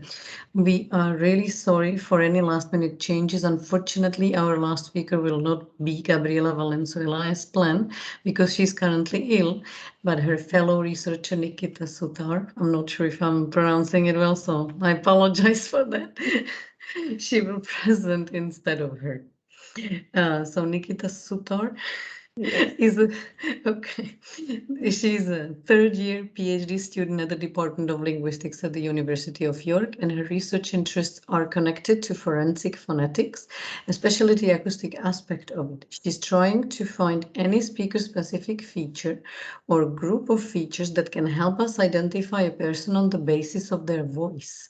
So, and I forgot to say the title of the presentation. Sorry, I'm probably getting tired. The title of her presentation is Segmental Changes in Adult L2 English Speakers, a Study in Progress. Is it correct? Is it another one? Yes, it's okay. I'm sorry, so you'll have to correct me. That's what I got this information. I think Sorry. it's the Gabby's presentation. Okay. Sorry about that. Oh, that's fine. So I'm just gonna share my screen. Can you see the presentation now? Not yet. Oh, I'm sorry. I've never used Team before. Somehow it doesn't work. Is it Try working? if you cannot, I can share for you. Not a problem. Yeah, I think that would be better, just to be sure. Yeah. Evelyn, do you want to share, or I feel I share. Do you have it open?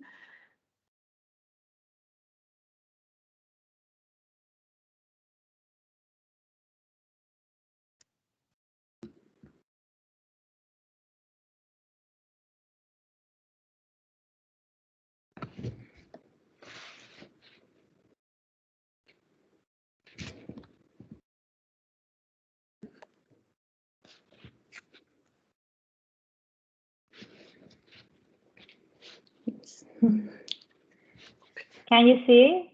Yeah, I can see it now. Yeah. Okay. So, hello everyone. Thank you for the introduction. I'm Nikita. I'm a third-year PhD student. So, what I'm working on is that I'm looking at within Formant measures and how they can help us in forensic speaker identification. I'm looking on, this is a study that I conducted on Marwari speakers. Marwari is a language from northwestern part of India. Next slide, please. Yes, so before I start my presentation, let's talk about what forensic speaker identification is. Phil Rose gave a very good definition for it. That's expert opinion is increasingly being sought in the legal process or whether two or more recordings of speech are from the same speaker. This is usually termed as forensic speaker identification or forensic speaker recognition. By this, what he means is that, let's take an example. For example, if there is a kidnapping case and someone got a ransom call, and police already has a suspect for the case. So what a police will do is they'll consult a phonetician and they'll try to see whether the ransom call and the suspect's voice that they have collected can match with each other, or if they have any similarity, and they'll try to identify a person on the basis of that. sorry, next slide. Yes. So before I go into the details of my presentation, I just wanted to talk to you about what language I have selected and why. So Marwari, as I said earlier, it's a language spoken in northern western part of India. So this is the map of India, you can see, and the state is called Rajasthan, where Marwari is usually spoken. The main reason for me to select Marwari was because it's one of those languages which changes according to caste. So I know you guys won't be familiar with the term caste. Basically, what a caste means is that in India, since ancient time, the communities have been divided according to their profession. So for example, my surname is Suthar. So probably my ancestor, Suthar means carpenter. So probably my ancestor must have been working as carpenters. So my variety of Marwari is gonna be different from my neighbor's variety if they belong to different caste. So for the purpose of the present study, I selected 45 female speakers of Marwari. All of them are monolinguals. All of them mostly completed till 5th grade or not more than 5th grade, so they could barely read and write. And the main reason for me selecting these 45 female participants was these participants belonged to 3 different castes. So I wanted to see whether the caste-specific difference actually exists phonologically or not. Okay. So for that, what I did was I collected 10 tokens per vowel for these 3 varieties. So there were 45 participants, 10 tokens per vowel, there were 8 vowels. So when I gave them 3 different tasks. One was I asked them to either read or repeat a word in Marwari. The second task was I asked them to read out a story of some kind. So because most of them couldn't read, I asked them to narrate a story so that I can have some semi-controlled data of voice recordings. And the third one was I asked them to just communicate with each other.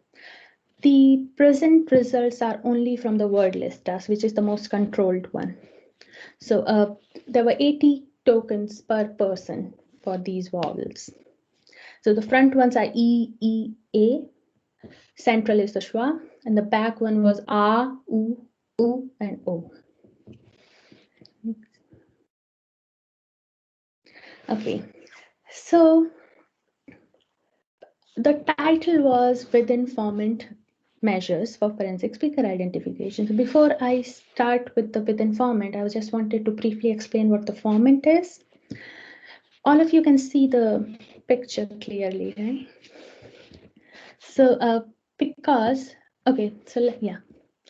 as you can see, whenever a sound, when a sound is traveling through our vocal tract, it goes through sound is traveling through our vocal tract. It starts in our lungs, it travels through our vocal tract, oral cavity, and nasal cavity. So at the beginning, the sound wave has this kind of a structure, a very regular one. But while traveling through a vocal tract, it gets influenced by the structure of individual vocal tract. Every person has a different structure, the thickness of it, the height, length of it, etc. Because of that, the wave gets modified and it creates different peaks. A formant is highest peaks that comes out of this traveling.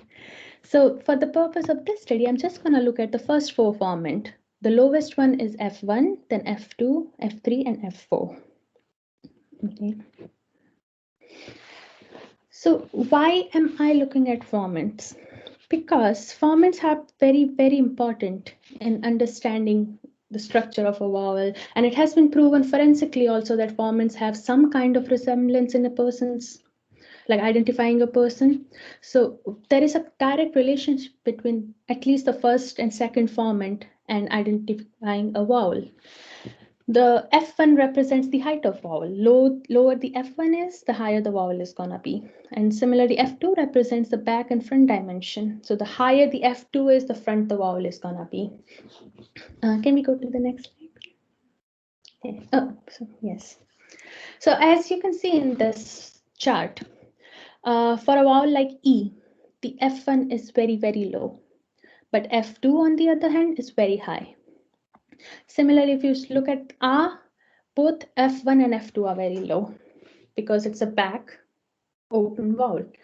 So this is one of the aspects where Formant has been, I think since late 90s, has been one of the major variables in speaker identification studies. So what I did was I took the first Formants, next.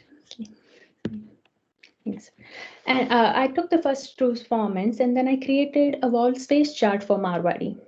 So these are the three varieties that I selected, Jat, Vishnoi, and Brahmins.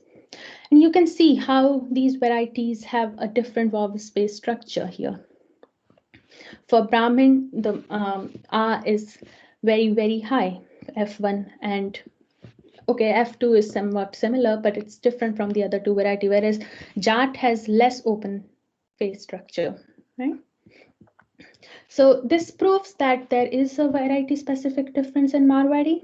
Now my main questions come. What are my main objectives for the study? So the main thing, as I mentioned earlier, I want to look at the within formants have already been proven. The center frequency have already been proven as one of the more important components for speaker identification studies. I wanted to go one step further and I wanted to look within formant features. So if I wanted to see whether the bandwidth, skewness, kurtosis, etc. can help us make these studies more reliable. And I also wanted to create multiple combinations of these measures and center frequencies to see if we can increase the significance, probability of identifying a person better.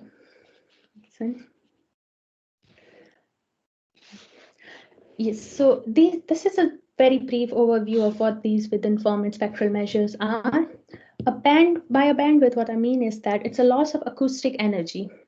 So in that in that sound wave, when I look at F1 speak, the energy gets reduced while you're speaking. So bandwidth is basically the loss of acoustic energy because of various components of our vocal tract. Skewness is the distribution of that acoustic energy. So basically whether the wave is shifted towards left or right, what is the distribution of most of the energy like. Kurtosis is how peaky the wave is, if it's a flat wave or a very peaky one. Amplitude is the loudness of the sound. The louder the sound is, higher the amplitude is gonna be. And center of gravity is basically the mean frequency of the utterance. So as I mentioned earlier, formants are the highest peak, but that means that there are gonna be some lower peaks around it. So what center of gravity does it creates a mean frequency, including that highest and the lower frequencies, and try to find a point. And the standard deviation is what is the variation in the spectrum. Like for example, if I took 10 tokens per person per vowel, there's going to be some difference each individual formant, right? For example, let's say if F1 for some person, some vowel is 500, the next token, it might be 528, 530. So standard deviation is just going to measure that variance. And the spectral peak is the peak that I'm going to take these measures from. So this is the LPC spectrum of the sound wave. And you can see the F1 here. As you can see, there are small waves, but the highest peak is this one. So this is where the F1 is extracted from, and similarly F2, F3, and F4. And all these measures are extracted from between these dashed lines. So for this study, I extracted the formants first from the sounds that I collected from the word list. The second step was I created a Pratt script that is going to measure these spectral measures. And the third one, the most important one, was that I ran a discriminant analysis. So basically what this analysis does is that it tries to identify a probability of identifying a person out of the pool of these speakers if I include one of the spectral measures in it. Okay. So the discriminant analysis gave me this result. So by chance level, I mean that out of, if there were 100 speakers, there's 2% chance that I was gonna get the results right. But if I include these features in that analysis, in that model, if I just include the center of gravity or center formant frequencies, I increase my probability of finding the right person by 15%, by 14% for spectral peak. And if I add all of those spectral measures together, the probability increases to 27%, which is very, very significant in forensic identification work. Next one. So as you can see, like center of gravity was 13% above, spectral peak was 12% above. So this shows that there is some kind of a correlation between these spectral measures and identifying a person on the basis of that. There have been already some studies that prove that, like, there have been a lot of studies that are in use right now for voice quality, for long-term form and distribution, etc., that has already very significant results. If we add these acoustic measures to the mix of that already proven work, this will significantly increase our reliability to identify a person. This one. And my next step is gonna be, so you can see that these 4 measures perform the best. Center formant frequencies, as I mentioned earlier, were going to perform well anyways. But within these 4 were the best performing features. If I add only these 4, my next step is gonna be, I'm gonna check whether only these 4 make the 27% to 50 or something. Next, please. And as initially, I included all the vowels together. That creates another layer of statistical analysis, so it confuses the system. Now I'm going to create a subset of vowel to see whether some vowels perform better than the others. So if I have for example, if I have data for only R vowels, which is usually easier to get out of sound files. If I only have those data, I use these spectral measure, does the results have more much better probability? I'm also going to create multiple combinations of individual and multiple features and see how the results forward. Okay. Next. So these are the references I have used so far. Thank you. Thank you very much. I'm expecting the questions.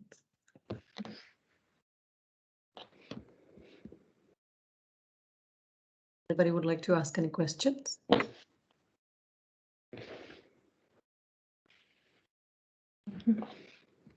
Roberto, please, Professor Fabry. Hey. Hello. Hi, Nikita. Hi. Thank you for your presentation. Okay, I'm not an expert in this field, so my question will be a bit general. But I'm curious about the discriminant analysis that you used.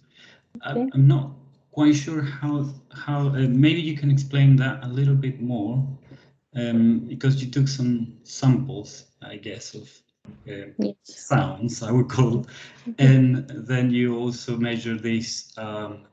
You had different spectral measures to, I suppose, to predict, and then you went on to say that you took all the vowels, not just individual vowels, but it seems that a combination of all those vowels, and then you will try also different combinations of those vowels, not just all the vowels, right? Yes. But before that, I'd like you to explain how exactly you ran the discriminant analysis, and then how can you scale up this in order to, say, apply, because you're looking for let's say predictors. Yes. I would call it that. I'm not sure whether I understand it very well. Yes. So how do you think you can scale this up to, say, predicting who is saying who did something. Okay, sorry, my question is a bit general, but that's no, all I can understand. It's one of the major drawback of discriminant analysis, actually, the question that you asked. So what discriminant analysis does is that it creates a different dimensions. The more measures you feed into it, so for example, if I add center of gravity, spectral peak, the more measures you feed it, it will create different dimensions on some kind of a 3D model. And it randomizes the sample in a way that it will try to identify a person by adding all those dimensions together. So if I say that I have fed 4 measures together, I have just given it 4 measures, so there will be 4 different dimensions, and it will try to see if a person can be identified only the basis of those 4 things there. Yes. Okay, can you give me an example of what person you would like to identify, for example, in a regular situation? Sorry, can you repeat that again? I couldn't get it. Sorry, can you give me an example of what sort of person you would like to identify in a real world situation? Just okay. To make sure that like in a real world situation, let's say, as I gave an example earlier, in a kidnapping case, there is a suspect that I want to identify. So what I'll do is that I'll already have a recording that I need to compare it with, right? So I'm just gonna take the new recording that I collect from the suspect.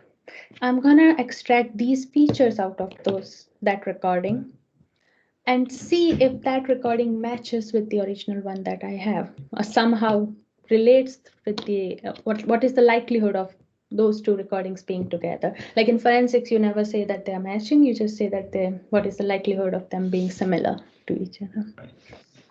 Okay, and for your question that how am I going to improve that, like when I am creating the subsets, I'm essentially reducing the dimensions.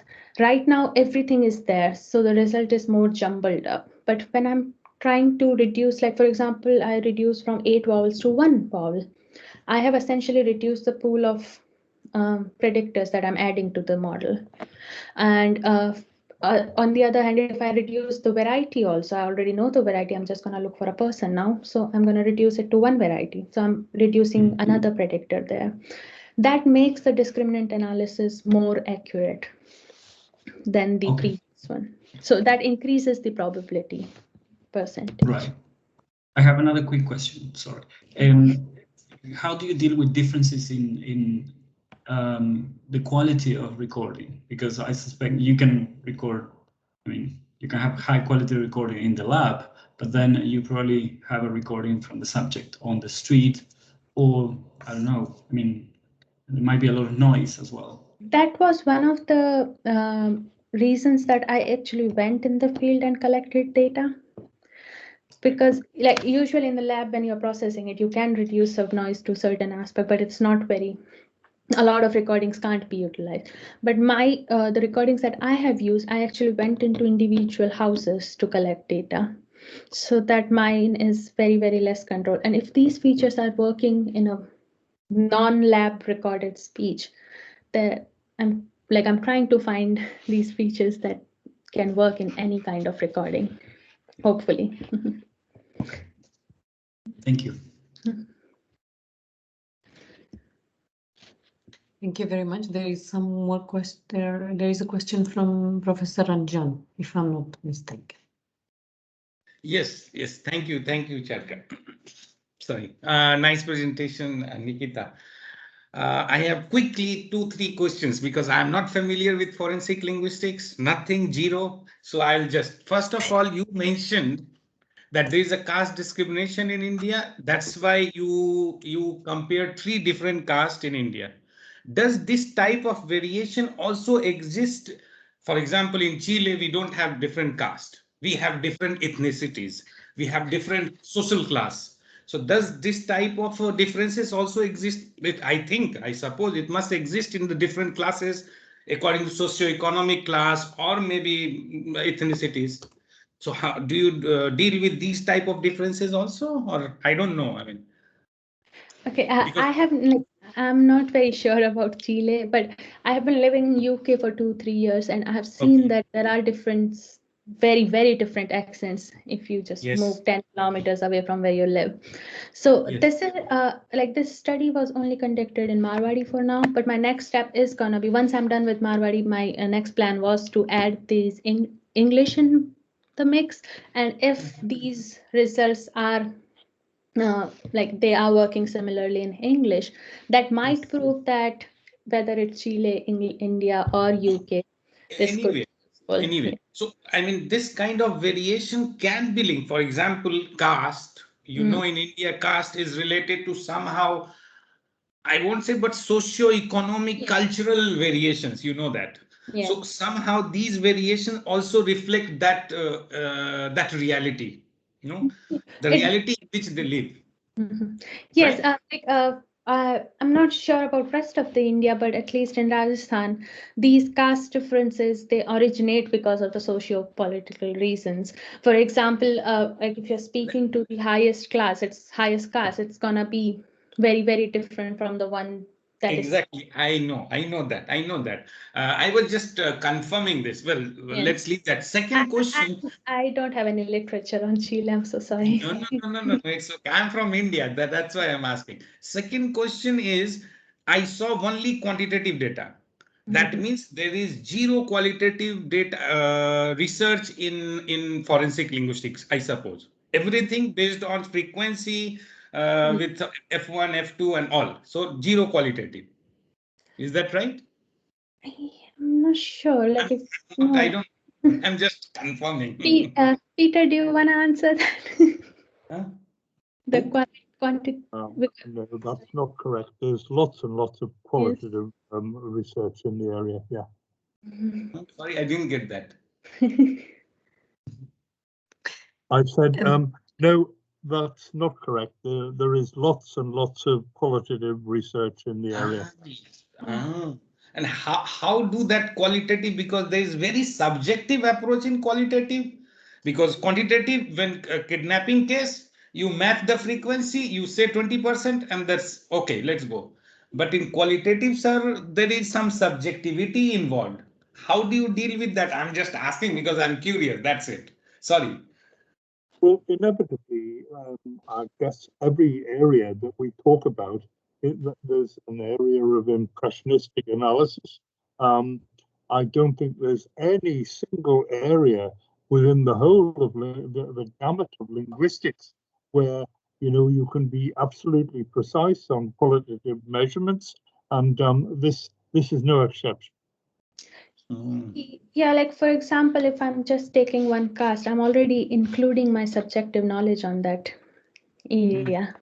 So no, that is yes, in a way. But while dealing with the data, I don't know, maybe I don't have much idea. And the third and last, just for my knowledge, this forensic linguistics courses in like, what are the requirements to go into that field? I mean, after MA linguistics, you can directly go for a specialization, or do you need to have some prerequisite before that? I went into forensics directly after my MA linguistics. I did my MPhil in JNU, so that was in forensics. From where? In JNU and. I see. Can you tell that full name of JNU? Jawaharlal Nehru University. See, Charka, see, Jawaharlal Nehru University. I also studied from the same university. Oh, okay. So I worked I worked in forensics as my MPhil. Yeah. So there was some background, and then I started my PhD in York. Okay. Good, but in a lot of places, like in York, there are MA, MSc courses where you can, before you start your PhD, you can get a background knowledge of it. Okay. Thank you. Thank you very much. And there are two more questions. I hope you don't mind that I'm going to read them to you, because I would like to answer them, because then we are going to all probably just relax and will not be able to go back to these questions. So the first question is this model sensitive to any type of oral input, or is it specific to a particular type? Read, speech, versus spontaneous speech, for example, or participants being exposed to a stressful situation. I don't know if you can see it's in the chat. Can you see the chat? Yes, I can. And there is one more question. How could the ELT world benefit from this type of phonetic research or models? Okay, for the model sensitive question, particular type. So this one, my present results are only on word list, so they are not spontaneous speech. But the next step, I am trying to look at the spontaneous speech, and that is for me to this is gonna be my next step to find out if it's a model specific results or are they not. And the second one, how could the ELT word benefit from phonetic research and models? Not in forensics context, but phonetic research is always helpful to teach a new language. Whenever I'm learning a new language, as a phonetician, I try to get into the sound system of the language so that I'm pronouncing it correct, more accents. I learn the accents first. I try to at least. So an ELT word, when you're teaching a new language, if you just introduce the 1 or 2 classes in the phonetics, it's usually helpful for the students who want to work in a business or want to go there and live in the country to be more close to the language, I guess. Thank you very much. And Professor Ranjan, it's also helpful in historical linguistics, indeed. Marcus says thank you. So, Professor Garte, thank you very much for the questions and thank you for the answers. I would like to thank you for the presentation. It was very interesting, demanding for me because this is not my field, but it was very, very interesting indeed. So good luck with the rest of your research, Professor. Thank you for inviting me. It was really thank you. Thank you. I would like to thank everybody for their presentations, for staying with us so long. So that we are still here listening to the speakers and learning. So, and thank you for all the questions, because that was there were so many interesting discussions. I think we have learned a lot these 2 days. I would like to mention that there is a survey we would like you to fill in, but it is going to be sent to you via email and it is also posted in the chat. So please take time. It shouldn't take more than 5 minutes, if I'm not mistaken, just 5 minutes. And I guess it's just clicking very quick, just giving us some feedback, and we would appreciate if you could maybe tell us what we could do better, because as Professor Ramirez mentioned in the morning, there is always space for improvement. So if we could, if you have any suggestions for us, feel free to add them to the survey. And that would be everything from me. I'm going to take a screenshot and then I'm going to hope to see you all next year again, and hopefully we are going to have 3 days, not 2 this time, but we will have to do it Monday, Wednesday, Friday because it would be exhausting on 3 days. Okie dokie, so whoever wants to appear in the picture can switch on the camera if you wish. Super. That's nice. Professor Anjiva left. Now he'll probably come back. Okay. Everybody ready? So thank you very much for that. Thank you. And 3, 2, 1. Super. Thank you so much. It's just for our newspaper, etc., etc. So thank you so much. And again, hope to see you next year. Good luck with your research to all of you. I'm going to send you all the power to be able to finish it, because I know it's not easy. Thank you, Nikita, and thank you, Professor French, for being with us. Thank you. Thank you for inviting me. It's been a great pleasure. Thanks, everyone. Thanks, the organizing team, for such a wonderful experience. Cheers. Thanks. Thanks a lot. See you next year. See you. Bye-bye. Bye-bye. Goodbye, everyone. Bye-bye.